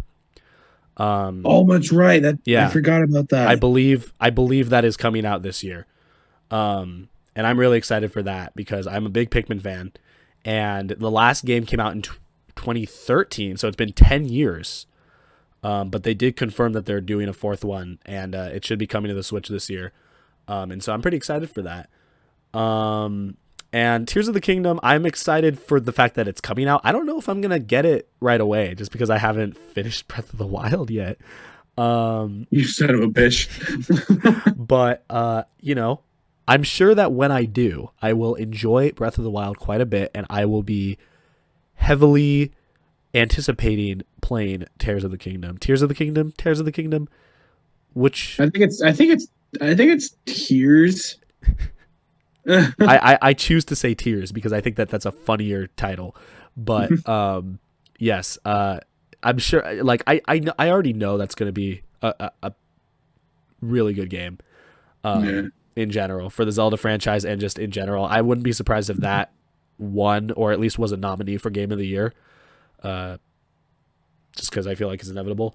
But other than that, I mean, like I can't. I'm sure there's going to be a Pokemon game. I figured out a couple that I finally remembered. Okay, you take it away then. So, the remake of Resident Evil 4 that's coming out this year. I'm super excited for that. Hogwarts Legacy. It was supposed to come out last year, but it got pushed back. That's coming out this year. Super excited for that. Me and the one and only Camacho. We've talked about him before on this thing. You have. Brennan's friend Anthony Camacho. Shout out to him. We played out the original. It was a game on the console called The Forest. The sequel called The Sons of the Forest that's coming out in 2023. So I'm excited for that. As far as I know, the next Spider-Man game made by Insomniac. Ooh, okay. Should be coming out later this year too. Okay. So I'm super excited. I'm also really excited for that. I'm sure. There's also a new Bayonetta game coming out this year. I thought that came out. Did that not come out yet? There's another one coming out. One? It's called Bayonetta Origins or something like that. Oh, so it's not Bayonetta 4. It's just another. I think so. Yeah, I think it's like a spin-off. Okay. Yeah. Interesting. Okay. Dude, another one that I'm really excited for is Star Wars Jedi Survivor. Okay, you know me and Star Wars. It's a sequel to a Star Wars game that came out a while ago called Jedi Fallen Order. Mm-hmm. So I'm really excited for that. So yeah, there's actually. I just had to remind myself what was actually coming out this year and just like been announced. Yeah, right. And hopefully, if all goes well, we will have an E3 this year. Yes, I'm pretty sure that they confirmed that. That is in the works right now. Yes, so that would be exciting. That'll be very exciting to see what is announced, and hopefully, we will have a E3 predictions video and subsequent review video, around that time when the time comes. Yes, hopefully. But I also noticed another thing with this new mic that I noticed I do a lot is I smack my lips. So I don't know if that's, now that I've mentioned it, I think a lot of people are probably going to be noticing it more. But that was very obvious to me that I do that. So I'm trying to work on that. But regardless, in terms of movies that are coming out this year, that you are aware that are coming out this year, what movies are you excited for? I see you rubbing your hands together. Spider-Man Across the Spider-Verse Part 1. That is coming out. That's coming out this year. Yeah, Part 1. Okay, I thought that was coming out 2024. Part 2 is coming out in 2024. Oh, okay. Gotcha. Okay. Okay. Yeah, no, I'm excited for that then. Yeah, I'm very excited for that. That will be coming out. as far as we know, they're going to start recording in February, so it should come out later, near the very end of 2023. But I'm still excited. The Five Nights at Freddy's movie Oh my is goodness, finally in production. dude. And did you hear who's playing like the main villain? Oh, I did, but wait. Is it who? Oh my God, wait. No, I don't remember. Who is it? Matthew fucking Lillard. Matthew who? Matthew Lillard, the guy who plays Shaggy in the live action That's Scooby-Doo right. movie. Yes. And it cracks me up because everyone heard that, and they're Yeah. like, "Oh, Shaggy, they're playing, the guy who slaughters a bunch of kids, blah blah blah." Yeah. And I'm over here like, do you not remember that one of his biggest roles before Shaggy was the original fucking Scream? Like he was the original Scream I actually didn't know that. serial killer. Yeah. Wow. Okay, so he's So going back he's to his actually roots. great at playing a psychopath. So I think he's going to do great as William Afton in Five Nights at Freddy's movie. Dude. I'm intrigued to see that. I mean, like, I feel like that's been talked about a lot. The Five Nights at Freddy's movie. It's been talked about about being in production since God, I think 2016 or some shit like that. Yeah, I remember hearing about it then and being like, "Oh, I wonder when that's going to come out." And now here we are in 2023, and it still hasn't come out. Yeah, but it might be coming out. When we finally got production from updates from Blumhouse that a special effects artist is working on the animatronics and all these things like that, and so I'm really excited too because apparently, according to Blumhouse, for all scenes where the animatronics are going to be stationary or just moving, Mm-hmm. they're going to be real animatronics to make it look as real as possible. But then they're just going to take 3D models of those animatronics to use for CGI scenes of them having to walk around and do things. And so I'm hoping that means that the animatronics will actually look pretty good. Oh, I'm sure they're going to look creepy as hell. That'll be interesting. That actually, I'm not a big horror movie guy, but that might actually be something that I look into watching because. Oh, I'm so going to see it. Yeah. Okay. Interesting. All right. I actually did not know that it was coming out that was rumored to be coming out, but that's interesting. In terms of movies that I'm really excited for Spider-Verse. I mean, the Marvel movies, those are always, something that excites me a little bit. Even the ones that I'm not as invested in. The Ant-Man Quantumania, that should be interesting to see. I like the Ant-Man movies. Yes. Guardians of the Galaxy Volume 3. Yeah. I feel like they announced another one, but I don't remember. The Marvels, we haven't got a trailer on it yet, but the Marvels should be coming out this year. Yeah, right. Okay, yeah, that'll be interesting too. I'm looking at movies right now. Oh, duh. The fucking Super Mario movie, dude. Oh my God, how did I forget about that? I knew there was one big one that I was forgetting about. Yeah, the fucking Mario movie. Dude, that's going to be a trip to see. I'm also excited because the next John Wick movie is coming out this year. Those are pretty good, dude. Indiana Jones 5 is coming out this year. Yeah, I saw that. That's really cool that they're doing that. I'm interested to see that. They even got fucking what's his name, Harrison Ford, to come back. Pretty exciting. Yeah. So this year should be an interesting one for movies. I really hope the Mario movie is good. I really want it. As a Mario fan, I mean, even if it was bad, whatever, that's still gonna be fun to watch. But I just hope because I want them to make more movies based on Nintendo games. I feel like there's too much good material there to not make movies out of. But I heard that Nintendo they purchased a movie studio. Did you hear about that? No, I did not. Yeah, I heard that they bought out a movie studio and they called it Nintendo Pictures or something, or maybe they just established one. I don't know if they bought a pre-existing one, but they established a movie studio called Nintendo Home Media Pictures or something like that. Probably not something. Well, I mean, exactly that. PlayStation did the same thing. Oh, really? They have a movie/show production studio now. Yeah, because they're the ones who were in charge of the Uncharted movie with Tom Holland, and they're the ones who helped make the Last of Us HBO series. Okay. And they're going to be helping with the God of War live action series that apparently just got confirmed for Amazon. Okay. That'll be And interesting to so- see, because I feel like video game movies, they're such a hit or miss sort of thing. Well, and Um, sadly, there usually misses. There usually misses. I mean, like, obviously, I think more, especially recently, like we've had a lot more successful ones. Like, you know, Detective Pikachu comes to mind. I heard people liked Uncharted. I don't know if it was like, I actually didn't mind. There was definitely some things about it that were kind of like, this is cringe. yeah, But there was actually parts of it I actually that's really liked. inevitable though. Yeah, I think it'd be really interesting if they made a Legend of Zelda movie, and that's coming from someone who is not the biggest Zelda fan, but as a whole, I feel like a Zelda movie. I would be okay with a Legend of Zelda movie, whether it was live action or animated, on one condition: What is that condition? Link does not speak. That's a bold sort of, sort of criteria to have, because I feel like that'd be really hard, but it's not impossible to make that work, but that would be interesting. Nintendo themselves are making 2 games now with voice acting where Link still does not say anything. Right, that's true.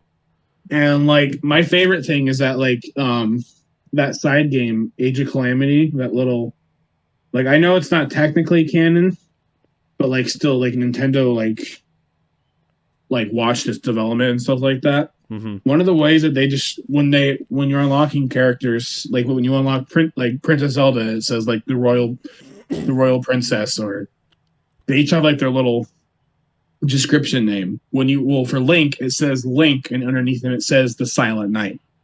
Mm-hmm. And so, like, yeah, I feel like maybe they could try to figure out a way they could do it, but I don't want Link to talk.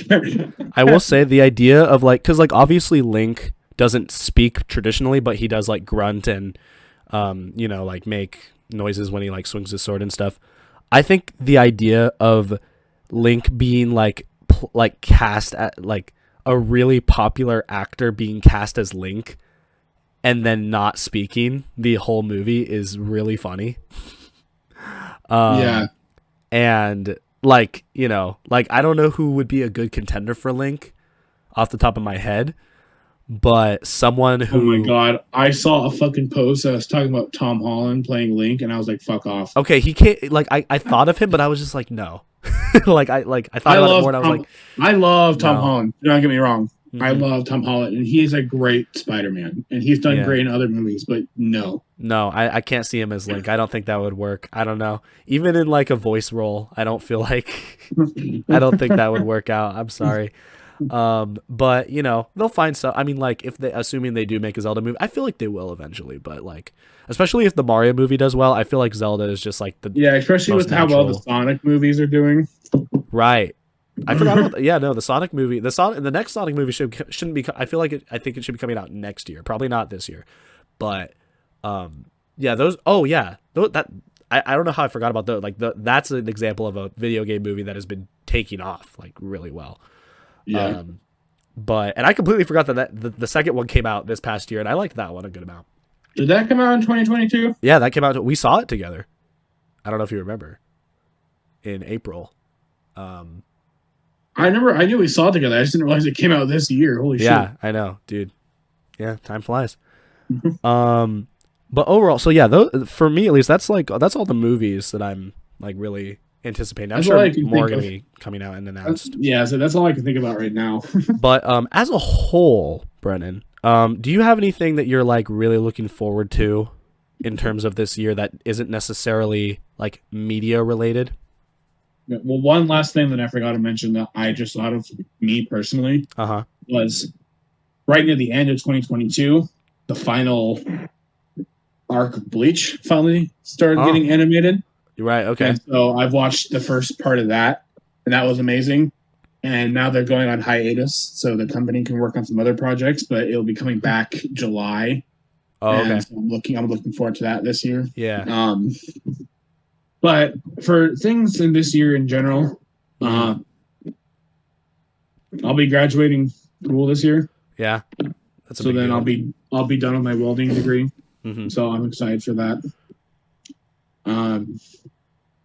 try sound cliche to follow the rules of my contract. I'm so excited for upcoming future Tonyversal projects that I may or may not be in. Thank you. You were going to be held at gunpoint to say that until you did. So thank you. Frank is like right off screen holding a gun. Yeah. Get out of here, Frank. Get out of here. I said my line. Get out. I pay Frank to intimidate Brennan. But like, seriously though, like I actually am excited for any projects that we work on together, or even you just come out this year. I'm excited for Chit Chats specifically because I have a lot of ideas for Chit Chats that I think are pretty exciting. Yeah, I have gone quite fond of the chats, so I'm excited to keep doing episodes of that. Yes, they're only going to get better. We got more guests coming. We got more games coming. We got more tier lists we're doing, debate nights, all the classics. It's all coming back for 2023. Classics. Yes. I'm very excited to see just where life goes this year. Yeah, same. Like in general. I had personal things this year that I had to deal with. Antonio knows. Antonio was one of the G's who stuck by and helped me with it. So I'm excited to see where things go for this year and how things change, considering considering the conditions I spent most of this year in. So I'm excited. 2023 is going to be my year. Yes. Yes. 2014 will be my year. I love Quentin texting us in the group chat. Like later that day being like, I already fucked up 2024.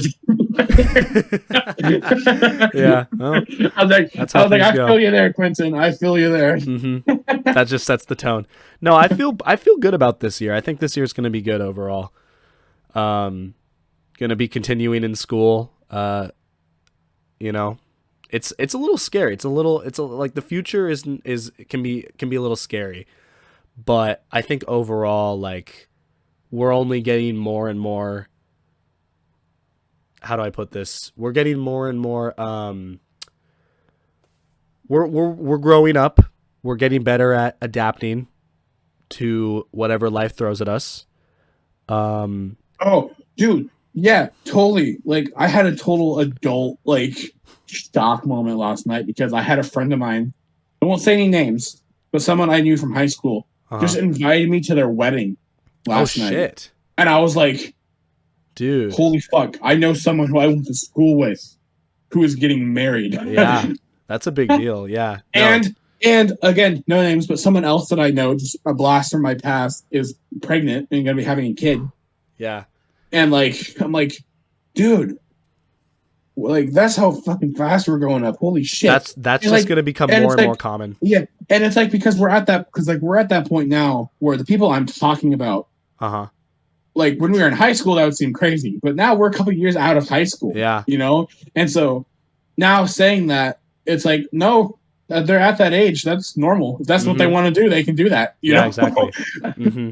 And so it's so trippy to think that we're at that part now to where it's like what once would have been like holy shit, you're pregnant or you're getting married already is more like, oh, you're getting married or oh, congratulations, because like it's like normal now. I mean, it's still a transitional period, I think, because like we're obviously still getting used to it, but like it is true though. Like it is crazy to think about that is I'm like, holy possible. Fuck, dude, that's trippy. It is. It's very trippy. Yeah, that's exciting though. So yeah, no, just even and I don't know, even like seeing that happen for other people like that.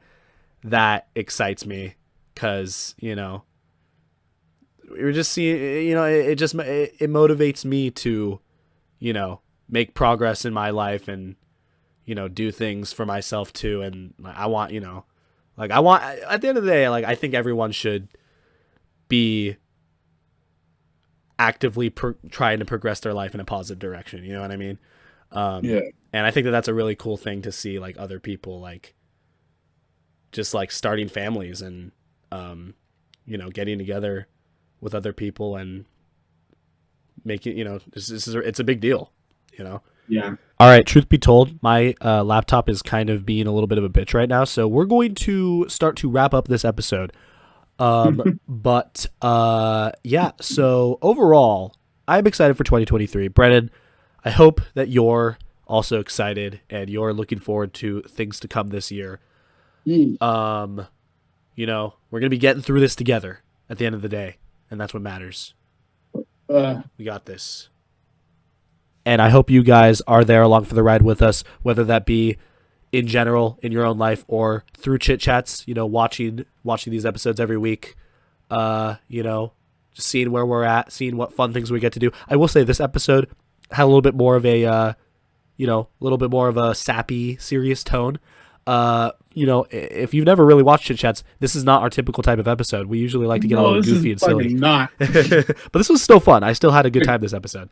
We need some comedy. Yeah, but no, we're going to get into some comedy episodes. Don't worry. But that being said, we're going to wrap up for this episode. Brennan, thank you for being here, as always. You are still the co-host, and it was good to have you for the first episode of season 3. And hope to see you for many future episodes to come. Where's my new contract? It's in the works right now. I don't know how much. I don't know if you're gonna like it that much because we're throwing in some more quirks that might require you to strip on a more daily basis. But let's get naked. But but regardless, guys, thank you for watching or listening. We're gonna party till we're purple. I love being purple. And yeah, we will see you guys on the next episode of Chit Chats. Peace out. Good night. And to end things off, Brennan, why don't you do a little bit of freestyle rap for us?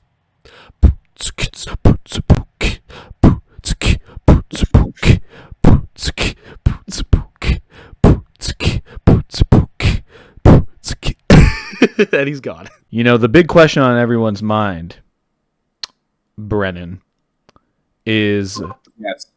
what name will you say to start off season 4 of Chit Chats? Do you have one in mind? I do. Okay, well, only one way to find out what it is.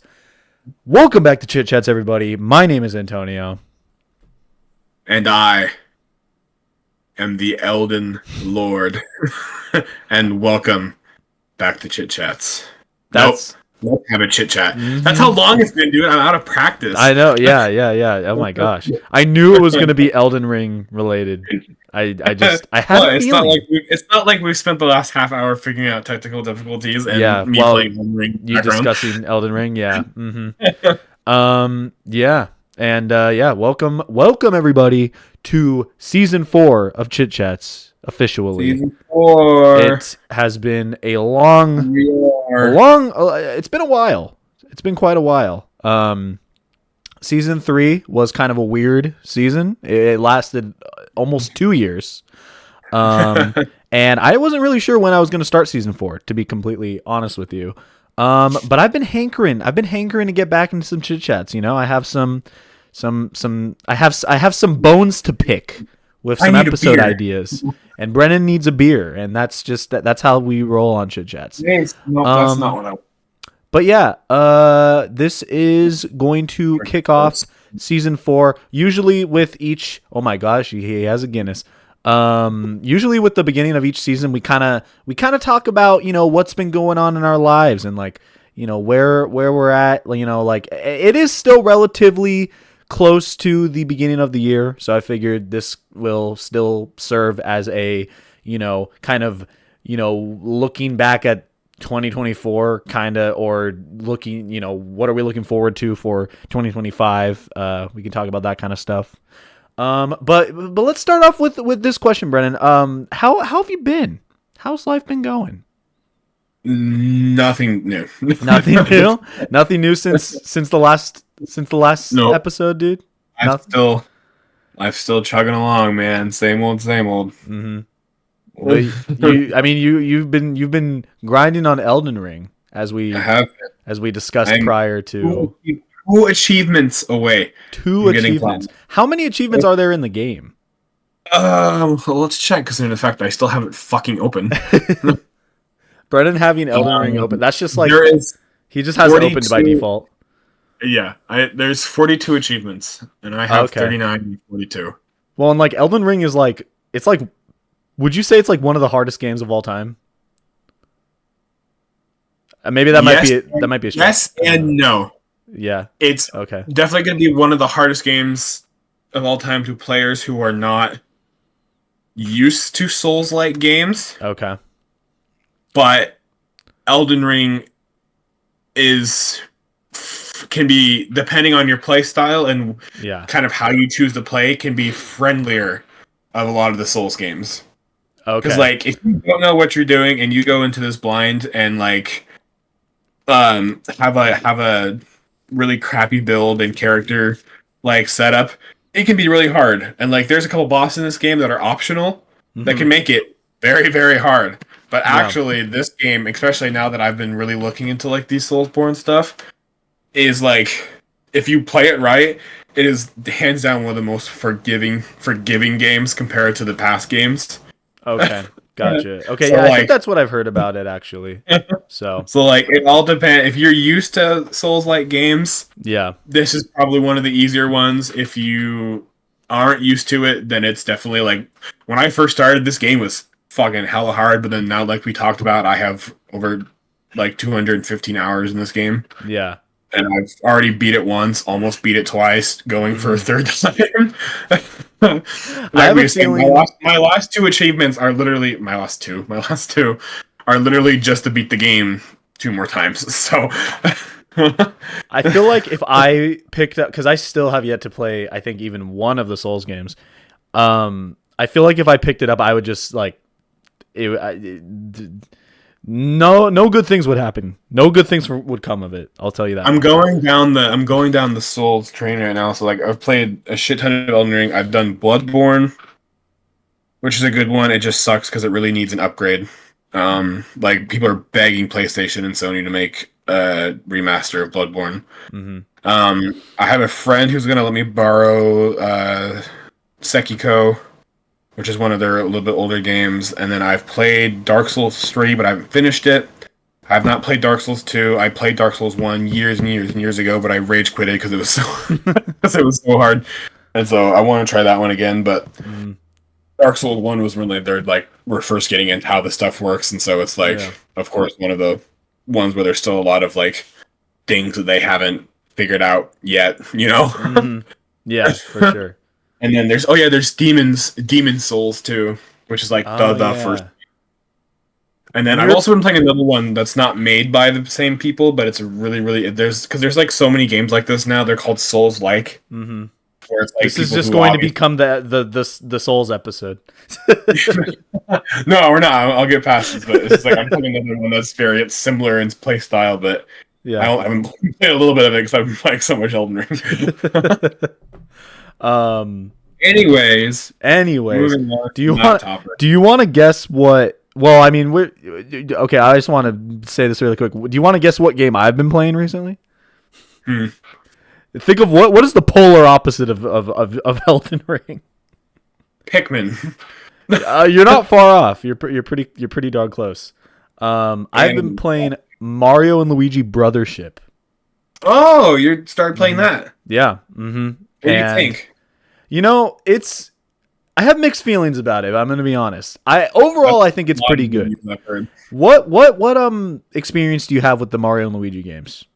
We might be having some seizure. My light's going out. I noticed that. Yeah, I saw the blinking. I thought that was like something with my monitor. No, I just keep forgetting to fucking change it.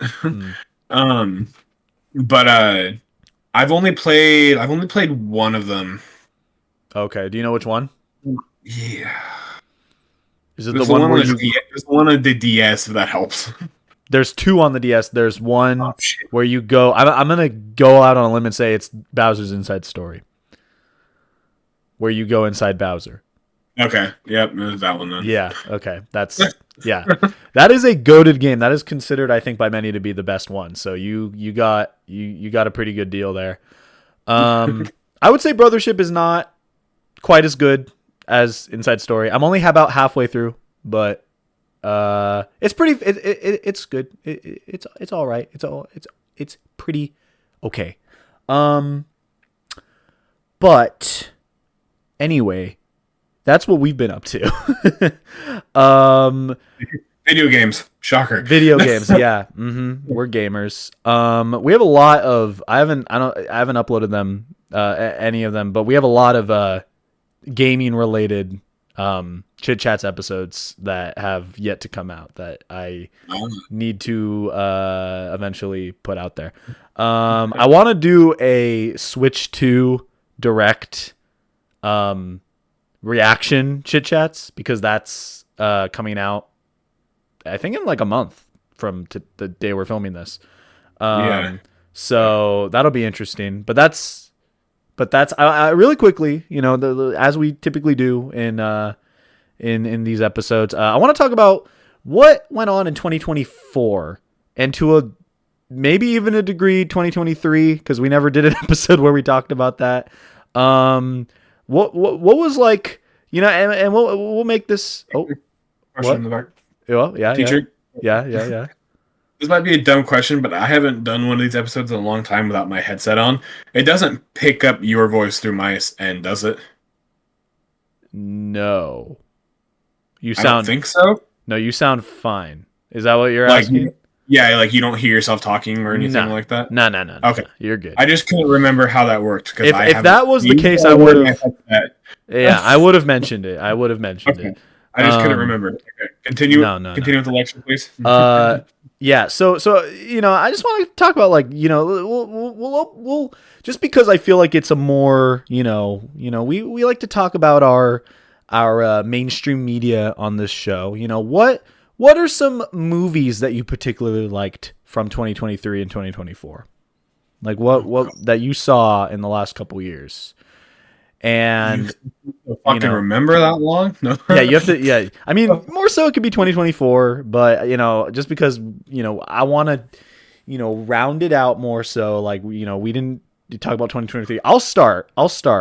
There was the whole Barbenheimer thing in 2023.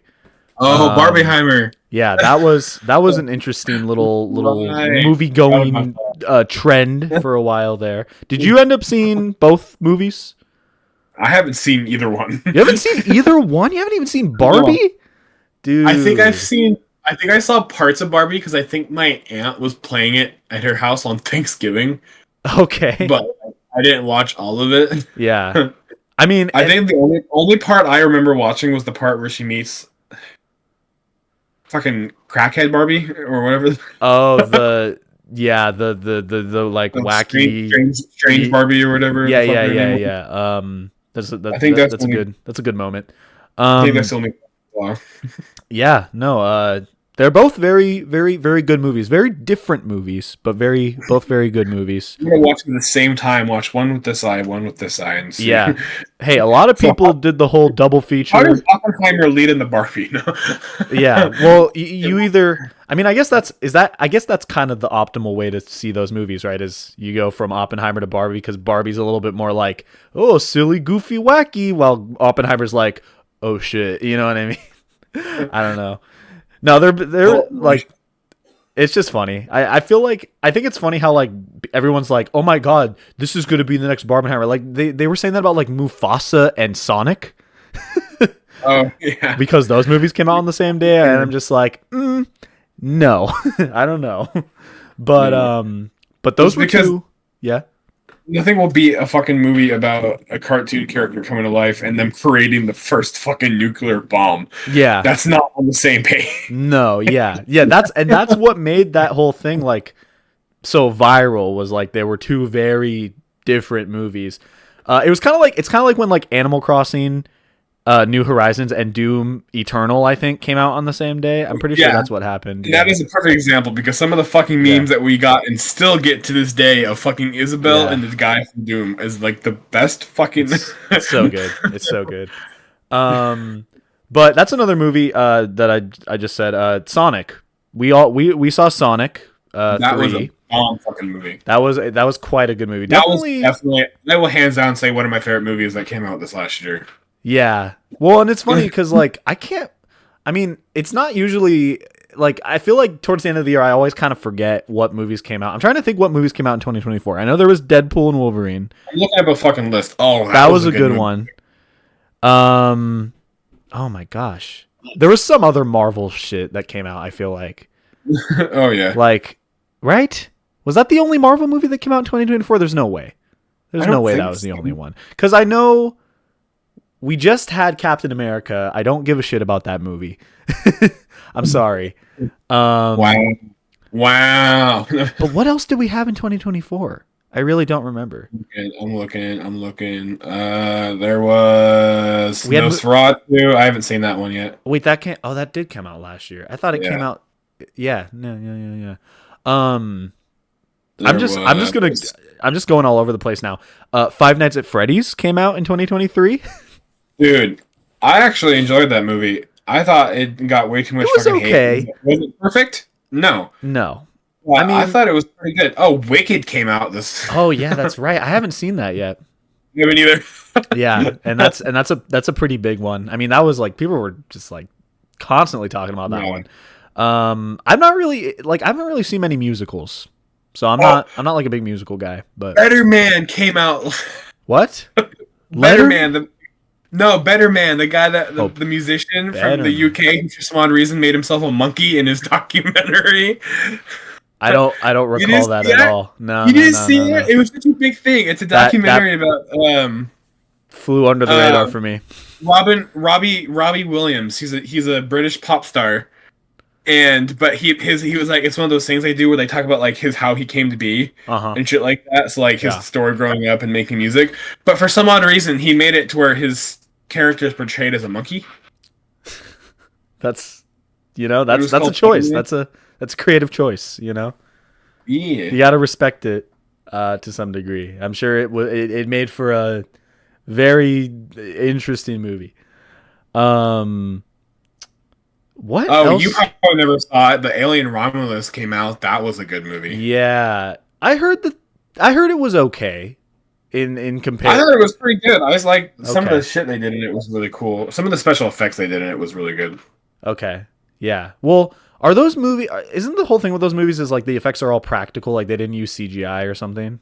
A lot of them are practical. Okay, which is cool, and I respect that because it's really easy to do CGI nowadays. Yeah. One movie that I really enjoyed that was kind of a surprise for me, and I don't know, was Twisters, the random sequel to the original Twister all these years later. Oh, that has Glenn Powell in it, right? Yeah. It was... I went into that not sure what the fuck to think. I was just like, I want to watch it because it's on... I've been hearing about it, and it's on Thing. It was on I think, Amazon Prime. I actually quite enjoyed that movie. I thought it was really good. Yeah, that's... I feel like the trailers didn't really do it justice. I don't know. I remember seeing trailers for that and just being like, eh. But dude, if we're gonna talk about fucking trailers that didn't do it justice, one of the best fucking movies that came out this year was Transformers 1. But the goddamn advertisement for that movie was so terrible that nobody wanted to see it. I heard that. Well, I've never been super big into the Transformers movies, but I know that one was pretty darn good from what I've heard. Yeah. But nah, I gotta give those a shot. You know, those are another. I mean, you know me. I'm not like oh, Mr. Movie. But Terrifier 3 came out last year. Oh my god, I saw that, dude. I saw Terrifier 1 and 2. Oh, did you now? You Terrifier 1 and 2 finally. I watched them on Halloween last year, and. Jesus Christ, dude. Oh, dude, 3 is even worse. No, that's what I've heard, and that's what makes me worried to watch 3. That's why I've avoided 3. But I don't know. Sometimes I'm like, man, maybe I should just round out the trilogy. Those are just... How could we forget... Something else, man. What? Our favorite movie of this year. Yeah. We all of us went and saw it together, and we just absolutely loved it. We bawled. We cried our eyes out. How fucking boring it was. Joker. Joker 2. Oh my god. I literally forgot about that. I did not remember that came out. Explain things a little here. Me, Antonio, and a bunch of friends, a lot of them who have been on Chit Chats in the past. Before, yeah. We do movie groups. So a lot of times when these new movies come out, we go and see movies. We saw Sonic 2, we saw Sonic 3, we saw Joker, Deadpool and Wolverine. We're gonna go see, as far as the plan is, we're still gonna go see Minecraft movie when it comes out. Oh yeah, we are. Yeah. And so, or who knows, Minecraft movie might be out by the time this has come out, but right, true. But so we do these movie groups, and we went to go see the second Joker movie, and we were all just like bored as fuck. Dude, it was just not good. Like I don't know what happened. Like the first one, I genuinely thought the first Joker movie was good. The first one. I like Joker. Joke. Make fun of that movie all you want because it's like, oh, society. But I thought it was pretty darn good. And then the second one came out, and I was just like, "What the hell is this?" you know. My favorite part of the movie was sitting next to you and Camacho, and the three of us just talking shit of the movie the entire time. It was just, I'll never forget when they're spoilers when they started having sex in the fucking cell. Yeah. And I just look over at you, and you look at me, and you quote that fucking animated video. You're like, "I'm the Joker, baby." I was like, that's the best part of this whole fucking movie right there, was Antonio making jokes. It's more fun to like, that's why I like going in movie groups, because even if the movie's ass, you can still like make it a fun experience because you're all like joking around, you know? Yeah. And so, God, that was the only, like, I hated the movie. I loved seeing it with you guys. I thought that was fun. But definitely definition of that. Yeah. And, but yeah, other than that, like, I can't remember. I remember seeing Ant-Man Quantumania last year, or not last year, 2023. That was like, eh. That was a big disappointment for me. Yeah, that was kind of mid. Oh man. Looking for all these fucking. I'm like, dude, there was so many. I forget how many fucking movies come out in a year. Yeah, I know. Inside Out 2 came out last year. I thought that was pretty good. I thought that it's pretty good. I'd recommend it. It's definitely one of the better Pixar sequels that we've had. Yeah, that's kind of the gist of my movie going experience for the last I'm trying to remember year. Like, we had Madam Web this year. Oh, the Mario movie. I forgot about the Mario movie. We did a whole Chit Chats where we talked about the Mario movie, I think. So yeah, we did talk about it. The Garfield movie came out. The Garfield movie! I didn't see that. I didn't see the Garfield I haven't seen it either. I've seen parts of it. I heard it actually wasn't that bad. Yeah, and you know, I'm a Garfield fan. I'm a casual Garfield fan, so I feel like I might enjoy it. But yeah, Madam Web, I still haven't seen that. I'm on the fence about that. I mean, part of me wants to watch it for the meme. No, part of me, you don't need to. Honestly, I don't even. The only good thing that came out of that movie, and I'm not even trying to say this in a jerk way, I'm just saying, Sydney Sweetie does a good job. I'm sure she does. It's one of those things where the actors were good, but they were given a shit script. Yeah. Well, and I remember like they seemed really excited during like the press events and stuff, but it didn't matter. Oh yeah, it didn't matter. Unneeded and very awkward Kung Fu Panda 4 came out this year. Right. That's right. That movie did not need to happen. Dude, I feel like this last year was just like movies that are just like, who gives a shit? Yeah. Even more. Oh, Harold and the Purple Crayon. Harold and the Purple Crayon, guys. Oh my god. Oh, and similarly, Shazam 2, Fury of the Gods. Anybody? Oh, anyone out there? No, I forgot that movie even came out. Oh, the fucking Flash movie. That was kind of weird. The what movie? The Flash. The Who? No. Who? There was fucking Blue Beetle. Anyone? I thought that was a TV show. No, well, they're making it into a TV show, but it was a movie first, I think. Yeah, a lot of weird stuff. I'm sure.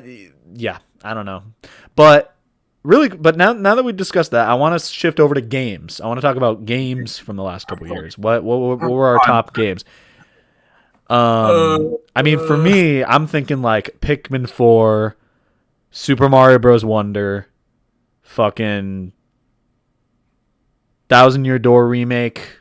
This is just all the Nintendo shit that I don't fucking indulge in. remember all the games that have come out over these last 2 years. There was Baldur's Gate 3. That was a big one. That was Game of the Year of That was a big one. 23. Yeah. Balatro is like something else, man. The Elden Ring DLC came out. The Elden Ring DLC. Brennan, you would know a thing about that. Tears of the Kingdom. What did you think of Tears of the Kingdom? I liked it, but I liked Breath of the Wild more. Okay, that's kind of what I've heard. I mean, I've heard like they're both good for different reasons, sort of. I don't know. Tears of the Kingdom was good, but it almost seemed like too forced of a sequel. Like, I feel like they didn't need to make a sequel with Breath of the Wild, but they were like, people really like the art style and the mechanics, so we need to make another one. And then they just found some way to make, especially because like someone like me who's been so big on like Zelda continuity for so long. Yeah. That's not what they focus on at all, I feel like. So many fans, including me, have just like accepted that like, because that we have an official timeline. We know where shit goes, and so people are like, here's the timeline, and then someone's like, off in a pocket dimension is these two. Yeah. Well, and like they do shit with like Hyrule Warriors Age of Calamity where it's like, oh, this is time travel. It's like, fuck you. Yeah. It's like, although I'm not gonna lie, this might be slightly confidential. I had slightly more fun with Age of Calamity, Hyrule Warriors Age of Calamity than I did with Tears of the Kingdom. Dude, that's a hot take, I feel like. I mean, just because, don't get me wrong, I loved Tears of the Kingdom. But like I said, I loved Breath of the Wild more. And I think the reason Tears of the Kingdom was so annoying for me was, yes, the new shit was crazy. I loved having the main floor, the underdepths, and the sky island, so there was so much more to explore. Mm-hmm. And I love like the new power-ups and being able to like build things, like attach things was really cool. Yeah. But Tears of the Kingdom was just like, it was just like, hey, we're gonna throw you back into the same world, but now there's up in the sky and underground. Yeah. And like all the shrines are back. Because we brought that back for some reason. Oh, and so are all 999 Koroks. We brought that back for some reason. Very, very necessary. We're going to completely ignore pretty much all the events of Breath of the Wild. Like, where the Divine Beasts go, where the Guardians go. Like, I think there is, like, technically some canon answer where, like, they were destroyed or, like, gotten rid of to, like, stop from something like Calamity Ganon taking them over from ever happening again. Or something like that. Okay. Which, like, I get, but at the same time, like, that's one of those things where it's like... I feel like that's, like, hand-wavy, though. I feel like there's like, it's because they didn't want to get taken over. I don't know. Yeah, and, like, so much lore that we get about, like, the champions and the ancient war, and then, like, it doesn't make sense / changes with, like, the lore we get. Yeah. In, like, the like, spoilers for you, I don't know if you've played the game or not, or I haven't... ever will. It's fine. But like, go ahead, dude. Some of this like time continuity shit pisses me off because they really showed it like it's supposed to be a sequel, especially with like how things are set, I guess. But like, long story short, Zelda gets sent back in time to like one of the original what I think is supposed to be like reincarnations of Hylia, or at least in this world versions of Hylia. I don't know. They rarely ever talk about like. That's why this has to be like its own timeline, separate pocket dimension, because they rarely ever talk about Hylia. They rarely ever talk about the three gods, other than like, of course, things being named after them. Right. But she gets sent back in time and meets like what I think is supposed to be one of the first like incarnations of Hylia, and then like a guy named Rauru, which we know is like the light sage. Yeah. In like other games, and then like all this shit, but then like. The Master Sword gets destroyed because it gets, like, rotted by the Calamity. But then it gets back in time, and Zelda sacrifices herself to rebuild it by becoming this, like, dragon thing. And I'm just like, if she was this, Huh? where was all this happening, or how is all this conveniently hidden during Breath of the Wild? Like, I'm like, it's really confusing. Unless they want to say Age of Calamity is also part of it, and maybe this new timeline is like a world where like after Age of Calamity when they fix things because the timeline, or I don't know. That's why like none of this makes sense to me. Well, I just feel like anytime you have to be like, oh, this is an alternate timeline, it's like you lost me. It's like I feel like it's like that's fine if you want to do that, but like don't make it its own thing. Don't make it the main series. You know what I mean? Yeah. I don't know. Like I'm not even like that big of a Zelda guy, but like that's just like I And feel so, like with any franchise, I feel like that's kind of how I feel, you know? And I'm sure there's some fucking even bigger Zelda fan than I am that would fucking call me out and be like, but this is how it's connected and shit like that. And I'm like, well, fucking make it easier, dude. Like, Well, this is... yeah, I mean... Here's the Kingdom. It was a great game, don't get me wrong, but there's so much shit in it that they did that makes events of Breath of the Wild obsolete. That you're just like... Is this supposed to be a direct sequel? Is this in its own timeline? Like, yeah, like what happened? Yeah, it shouldn't be like a thing where you have to put the pieces together so intricately. In my opinion, I feel like it should be more like, because I feel like at that point it's like, you know, well, okay, I don't know. It's just kind of like lame. Like, yeah, I don't know. That being said, I have not played a lot of Tears of the Kingdom, so I don't really know.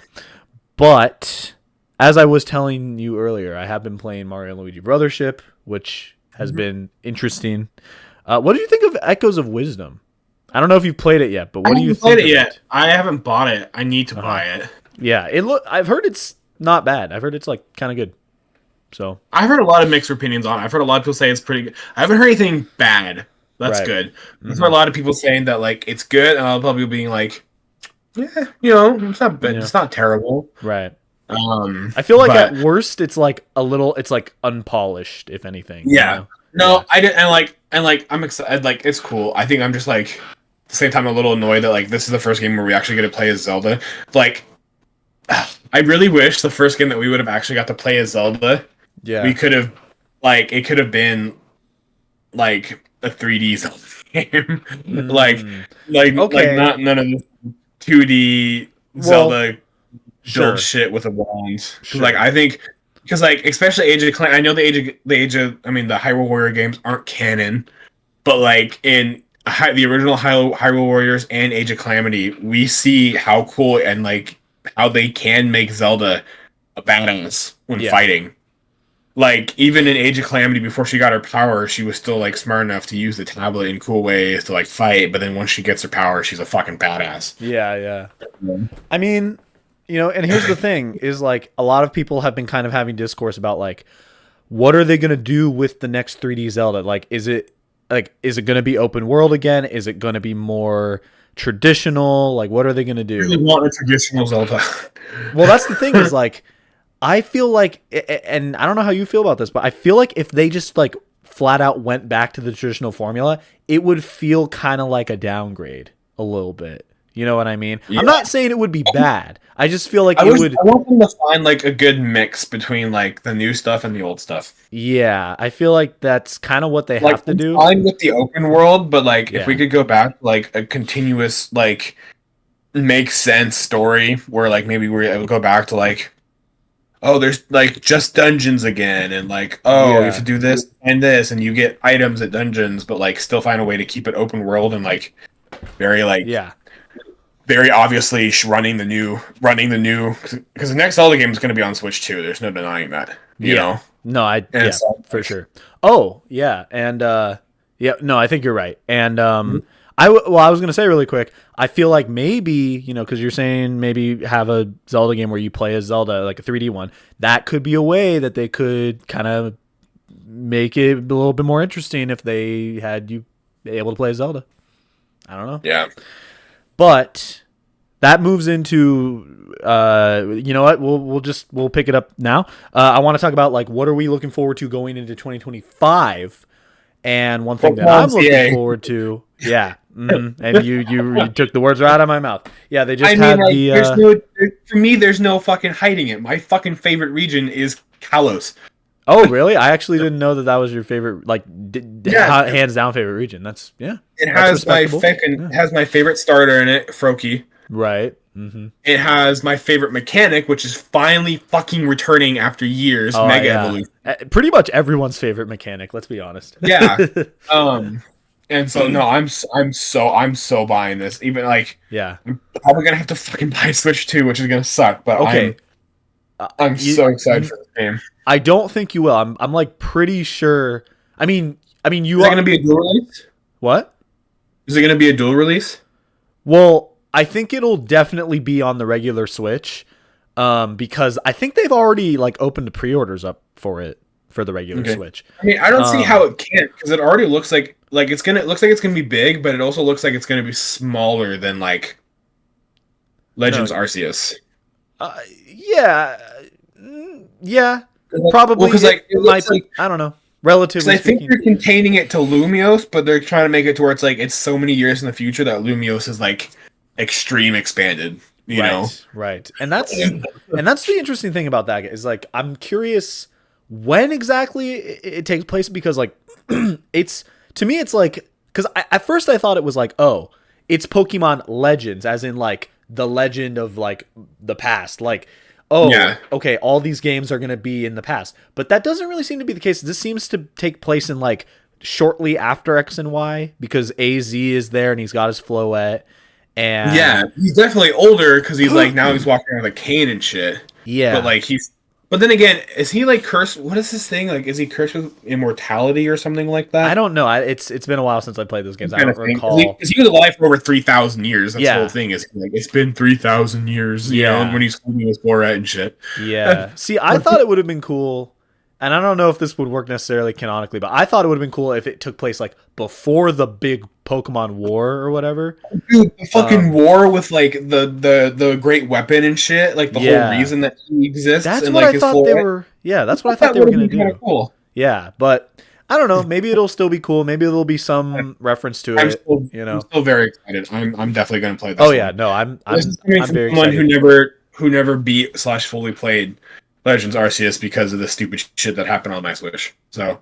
Oh yeah, wait, didn't your save data get deleted or something like that? I was like 10 hours in or something like that, and then I just went on one day and my save data got deleted for some reason. Yeah, that's. And I just never picked it up again. Yeah, that's. Well, I don't blame you. That's a lot. I picked it up and started playing it again, but I got to a certain point where I'm just like, I don't feel like doing all this shit again.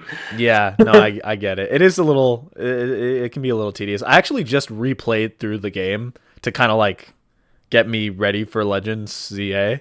And I mean, it helped that I hadn't played it in like 3 years, but there's some parts of that game that are like a little tedious. But yeah, so going into 2025, that's definitely one of like the top games that I'm looking forward to. What else is coming out this year other than, I mean, like the Switch 2 in general, the new Mario Kart game. That I know one thing I'm excited for.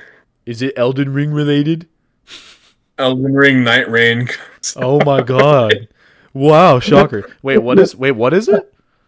Elden Ring Night Rain. It's like a kind of like a battle royale / roguelike for Elden Ring. And it's gonna be either by yourself or you with 2 other players. Is it DLC? No, it's an own game. Oh. But you and either yourself or 2 other players, you pick a class. So there's different classes. There's like Huntress, Maiden, other things. Yeah. And you and, like I said, either you or with 2 other friends, you have to survive 3 days and 3 nights in like a randomly generated world that looks very Elden Ring like. And you kill bosses and they'll drop weapons and shit like that.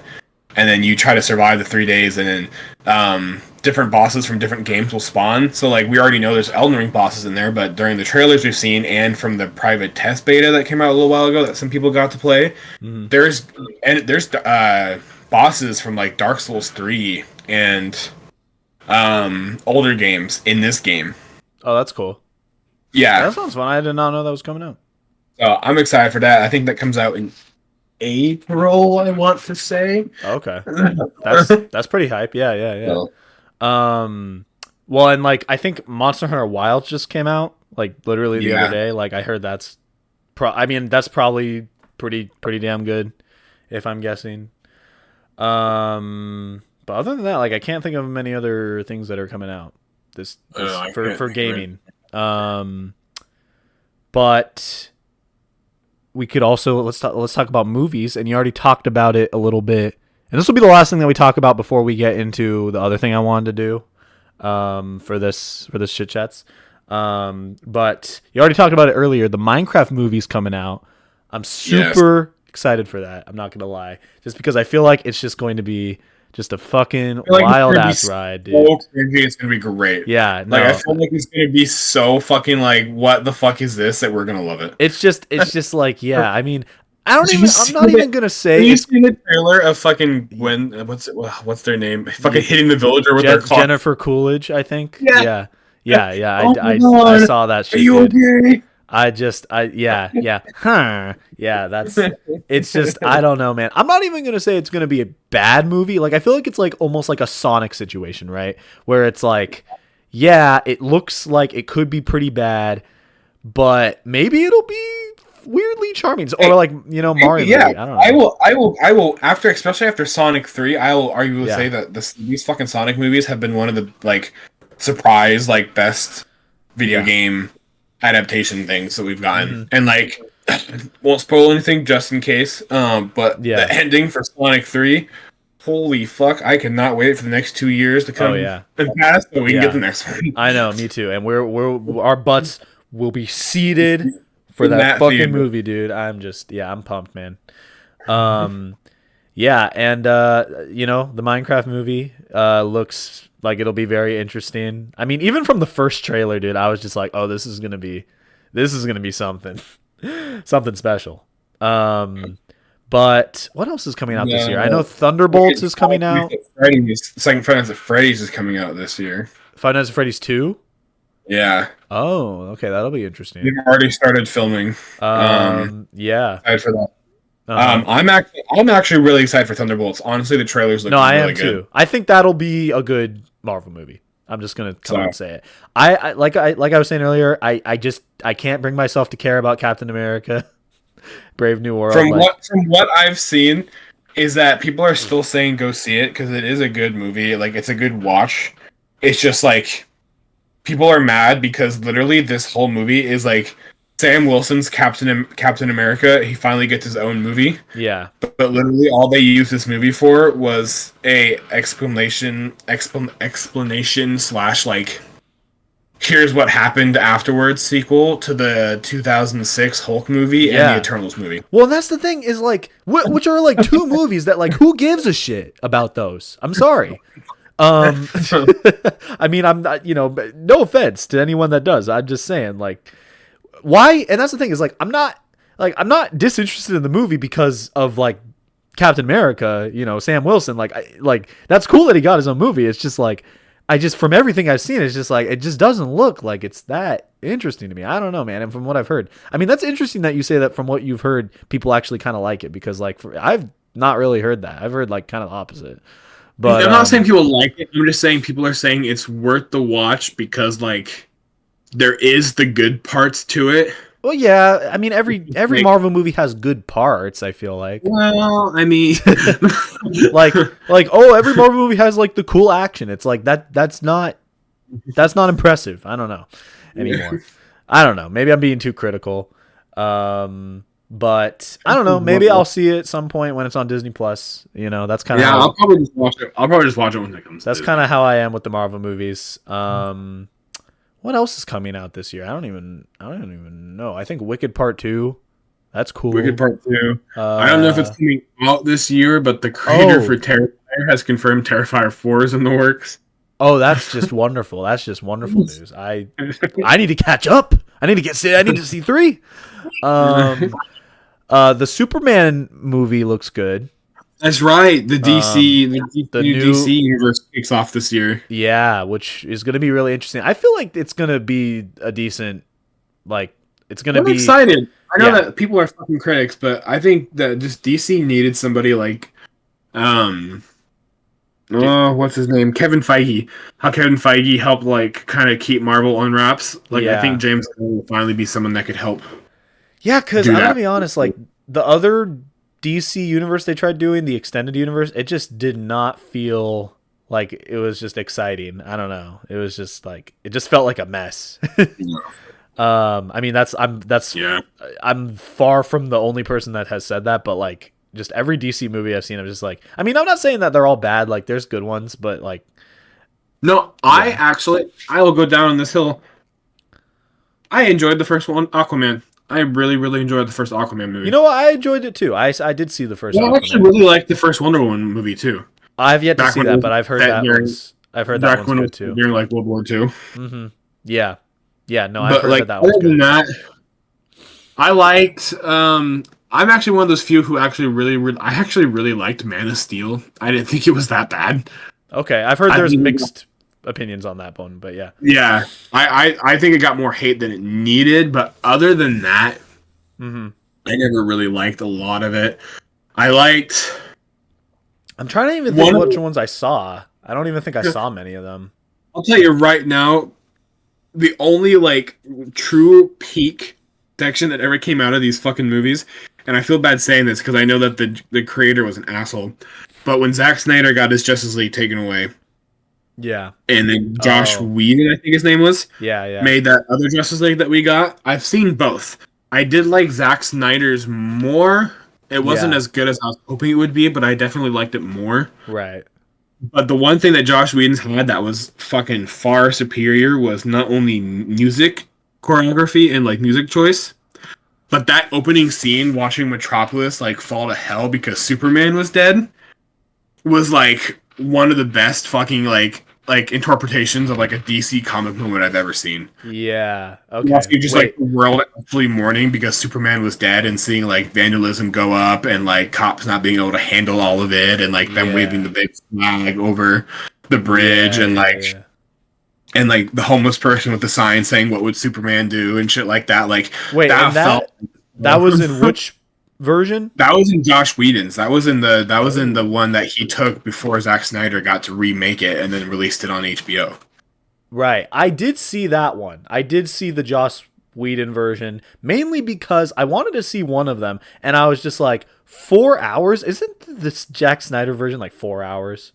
Something like that. It's long as hell. I was just like, that's crazy. I'm not saying like that means it's like, oh my god, I would never watch it. I'm just saying like I was just like, man, I don't know if I want to like sit and watch a 4-hour movie right now. I put on the other one and I was just like, this is okay. It's fine, you know. But I don't remember the opening scene. I might have kind of not been paying super close attention at that part. But yeah, but no. The Justice League. I'm optimistic for this this new like set of the DC universe, like starting with Superman. I want the first canon thing for this universe, which would be the Suicide Squad cartoon that the cartoon that they made. Yeah, I didn't. So they've confirmed. They confirmed that the cartoon is canon to this universe. Interesting. When is the cartoon out? Yeah, it's been out for a while now. Oh, I didn't. Or no, not Suicide Squad. Sorry, not Suicide Squad. Oh, I don't even. It was called like Monster Force. It was like it was a sequel to the second Suicide Squad movie we got, not the old one with Will Ferrell. Will Smith. Will Smith. It was a sequel to the second one we got, and then this is about how like a new thing arose, but like half the people from the original Suicide Squad are either dead or have like moved on. Mm-hmm. So they create a new task force called Monster Team or something like that. And it's like, so it's like, yeah, I did kind of hear about this. Yeah. Frankenbride, the Weasel, Robot. I can't remember his name, like DG Robot or something like that. Yeah. And like Dr. Phosphorus and like all like just like more like mutated monster versions of people. Mm-hmm. It was really good. But James Gunn's already confirmed that is technically canon to like the story he's building. Yeah. Sorry, speaking of James Gunn, I completely forgot to talk about this when we were talking about movies that came out in the last couple of years. Guardians of the Galaxy 3, I thought was really damn good. One of the best Marvel movies that came out in the last year. Dude, that shit like tugged at my heartstrings, man. That was, it was weirdly like an emotional kind of movie at parts, but yeah. Very, very good. But yeah, anyway, sorry. But yeah, I'm very interested to see. I did not know that cartoon had already come out. I had heard that it was going to be made, but I didn't know it already came out. Yeah, I think it ended like a month ago. Right. Interesting. Okay, well, yeah, so needless to say, there's some stuff that's coming out in 2025 that's going to be interesting. But with that, Brennan, I want to move on to kind of the final closing segment of this Chit Chats. I mean, we've already been going on for a while. I don't know how long this next segment's going to take, but we'll find out. I want to do something a little interesting here. So, this is, like a kind of a more like recap-esque Chit Chats episode. We're kind of like, looking at the past, but also looking towards the future. But in terms of looking at the past, I think it would be fun. We've done plenty of tier lists on this show. And you've been here for pretty much all of them. I want to look back at every single tier list that we've done in the last like 3 or 4 years and just basically see like how our opinions lie now compared to when we made them. Because I feel like that might be fun. So I am going to pull up my stream here. I have every every tier list that we made that even if you weren't there for them, I have them here. And we're just going to kind of see right off the bat. This is the first one that we ever did on Chit Chats, the fast food tier list. Which we've actually redone already recently. Yeah, we've done a revised version for another one of my channels, Tony vs. Extras. And very different list here from what we have in that one. Yeah, Five Guys at S tier. I think that's the only thing at S tier. Like, I don't remember feeling that strongly about Five Guys. I mean, yeah, even now I'm like, really? Yeah. Like, I'd still say maybe at least A or B tier, like probably high, like maybe like mid A, but like, yeah, which I think is where we put it in the other one. I want to pull up our old tier list, or not the old tier list. I want to pull up the one that we made recently to kind of compare where we put everything there to here. Let me see. It's gone. Okay. Where is it? Okay. So, weirdly enough, in the one that we made last year, the only thing we put in S tier was, I think, McDonald's. Oh, McDonald's and Taco Bell. Those were the only things we put in S tier. We did put Five Guys in A. We also didn't some of the restaurants we put in this list we didn't put in the one from last year. Like we didn't include Papa John's in the one from last year. Panda Express was A. Well, okay. Regardless of what we did last year, is there anything that's like standing out to you from this list that you would change? Like any one thing in particular? No, not really. Honestly, I'd say this list is for this one still not super accurate. I mean, it's still pretty accurate. I just say probably I don't understand the Five Guys in S, but that's probably about it. I was gonna say I would move Panda Express up because I feel like C tier is like that's kind of harsh. But yeah, if you want to hear this whole conversation, Antonio just posted a video of us talking about it on one of his channels. That's right. I did. Yeah, I like isolated clip of it. Yeah. But yeah, no, go watch that. Anyway, okay. Well, let's move on to the next one here. We have the snack food tier list. So, let's see here. Okay. S tier looks fine. A tier looks fine. B tier. Yeah, this one I feel like we kind of nailed it. I'm just going to say it. I don't see anything that I would change. Yeah, sorry, hold on. Are you able to see it? Yeah, no, I'm okay. Trying to respond to a message. Oh, okay, word. But let's see. Cheez-Its, jerky, Doritos. Oh, the sweet chili Doritos, though. Yeah, those are bomb. Those are. I would move the classic Doritos down personally. I'm not as big a fan of that, but they're good. Probably in B. Yeah. Yeah. No, I'm actually pretty chill with this list too, I think. Yeah. I personally like corn nuts more, so I would personally move corn nuts up just because like You know what? I think I remember having this discussion when we made this list because I think I was the one that advocated to put them lower. So, you know what? If we were making it today, I'd let you put corn nuts higher. I'll just say that much. But other than that, no, that's not bad. All right. Well, let's move on to the candy tier list. This one we made with Donovan, but Okay. I don't care about his opinion. No. I would not put Skittles at A or S. I feel like that's really high for Skittles. I don't know. Ow! Ow! Bless you. Brendan was allergic No, to that. I totally leave that Skittles take. an S, dude. No. Skittles is a fucking S tier. Okay, candy for I me, too. like Skittles, but like I wouldn't say I love Skittles. Like that's I don't know, but that's just me. Sour Patch Kids definitely S for me. Yeah, I'm fine with that. I might put Twix in S. I really like Twix. Actually, recently I would do. Oh yeah, I love Twix. I'd totally move Twix. Yeah. Other than that, I'm not the biggest fan of Snickers, so Snickers would be like an A tier for me. okay, that's fair. And I'd rather put like a Jolly Rancher in S tier for me because that's like my kind of candy. Yeah, But okay. Other than that, no, I still pretty much agree with the. Why did we Okay. put Twizzlers in C tier? Twizzlers in C tier? Oh, I'm not like the biggest fan of Twizzlers. They're okay. I don't know. I don't think I'm a big licorice guy. I feel like I'm just kind of like, it's fine. Three Musketeers I would move down. I'm not like the biggest fan of Three Musketeers. Well, maybe not down that far. I've kind of grown away from Three Musketeers. Yeah, it's whatever. Anyway, okay. Let's move on to quick, go on. Look at your phone real quick so you can just see what something important. I just want to let you know. Oh, okay, word. Okay. Yeah. Okay, we'll try to make this quick. Okay. You're good. Zelda game tier list. Ooh. So yeah, this one's all you, man. I don't know. I don't think I feel like Minish Cap being at S is like that's kind of a lot. I don't know.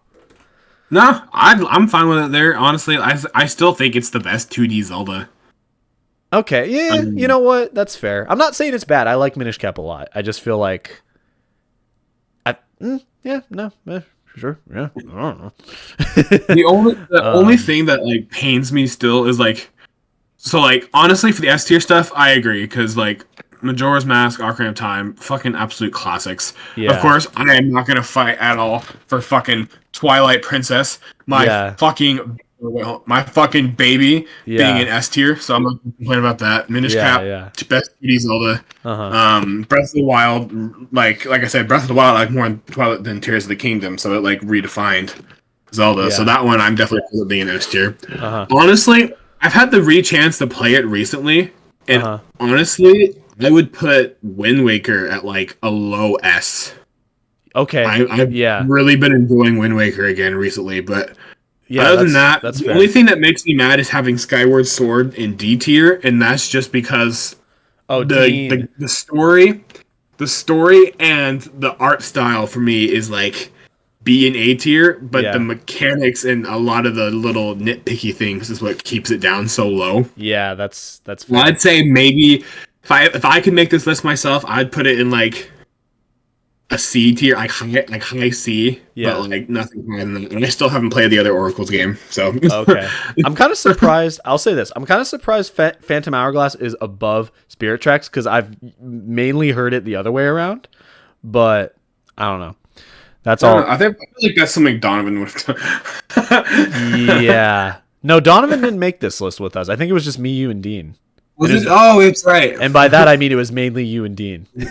Yeah. But anyway, okay. Well, let's move on to the Mario game tier list. I remember this one. I couldn't help with. This one I didn't help with a bunch. I only did part of these. Right. I feel like I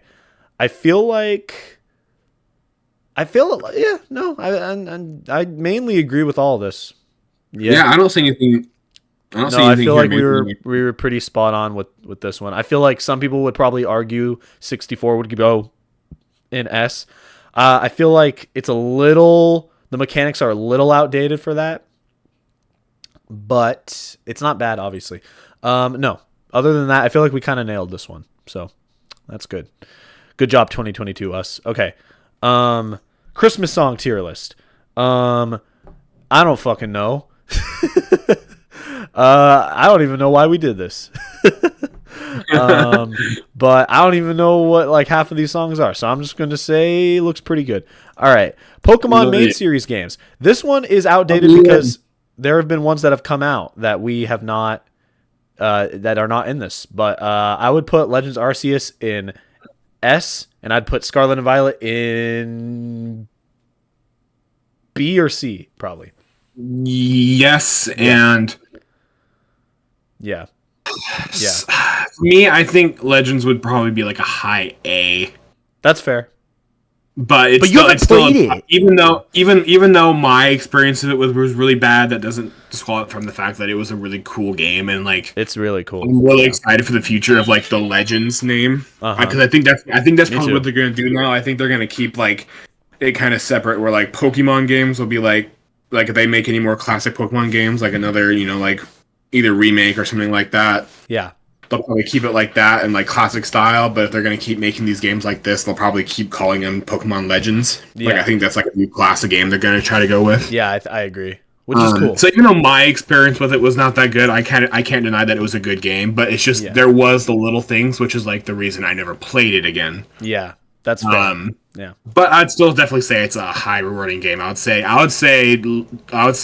high A for me, but I would also accept low S. Mm-hmm. It's just I just think the gameplay is just so like I just think it's one of the most fun I've had playing a Pokemon game. Yeah, for me, some of the best games I ever played will always be fucking Alpha Omega and well, yeah, those are just classic. Those are fucking those are peak, dude. I love. I can't even describe my love for those games.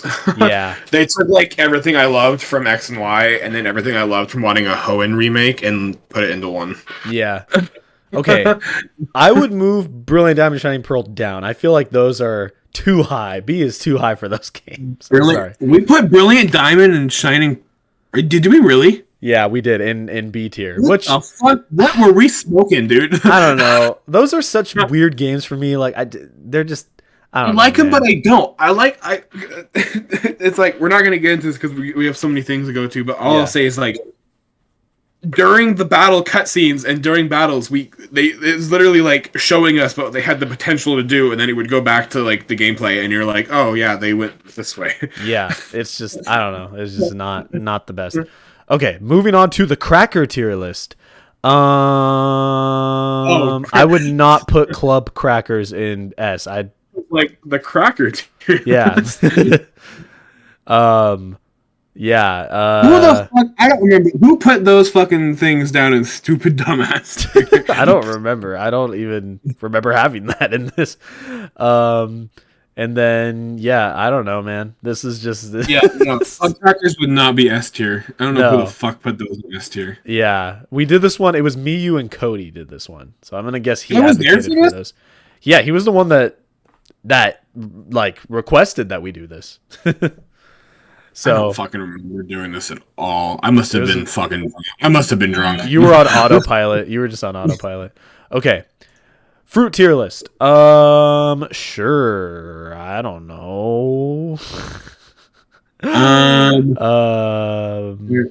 Oh God. For me, pineapple would be down now just because I've gotten sick of it.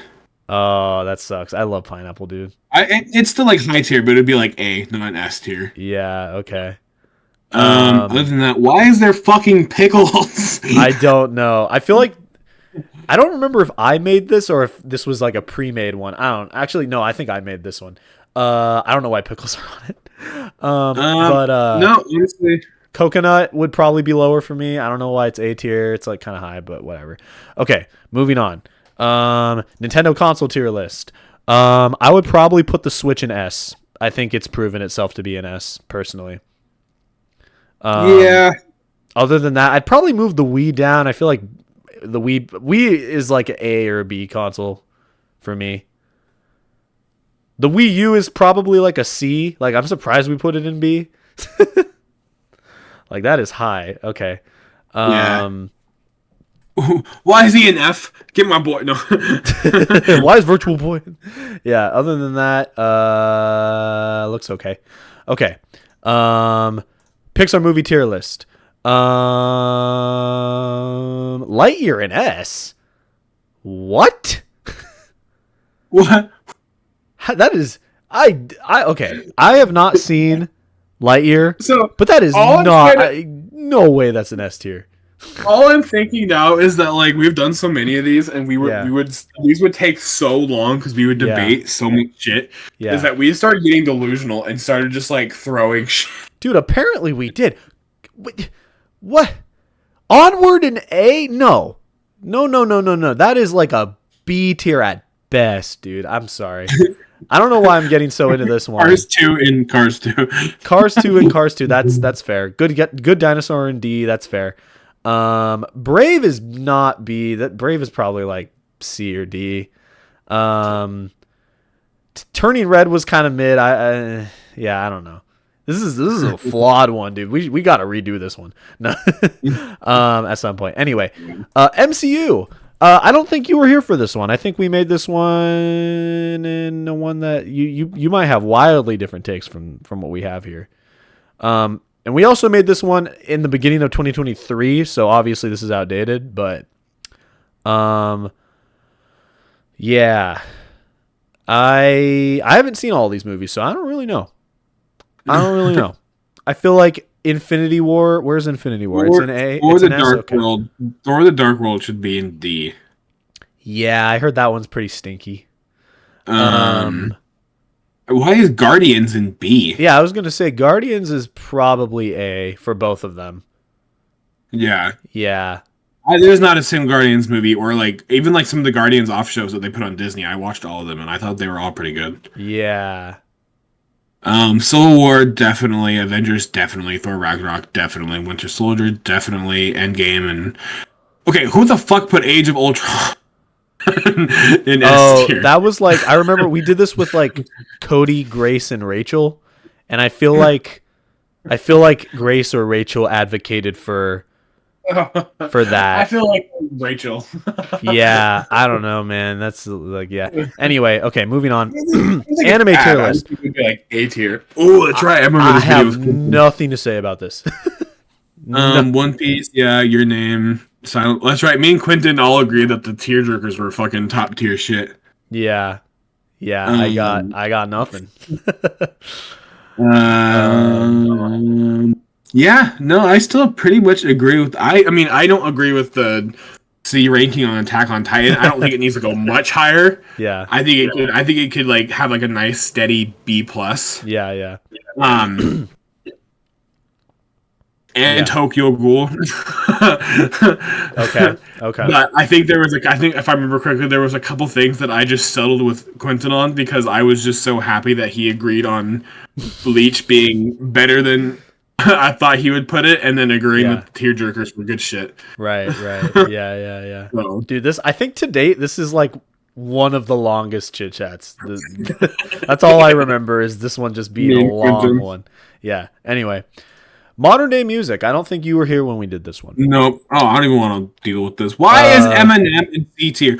Who the fuck put Eminem on the same goddamn level as Justin Bieber?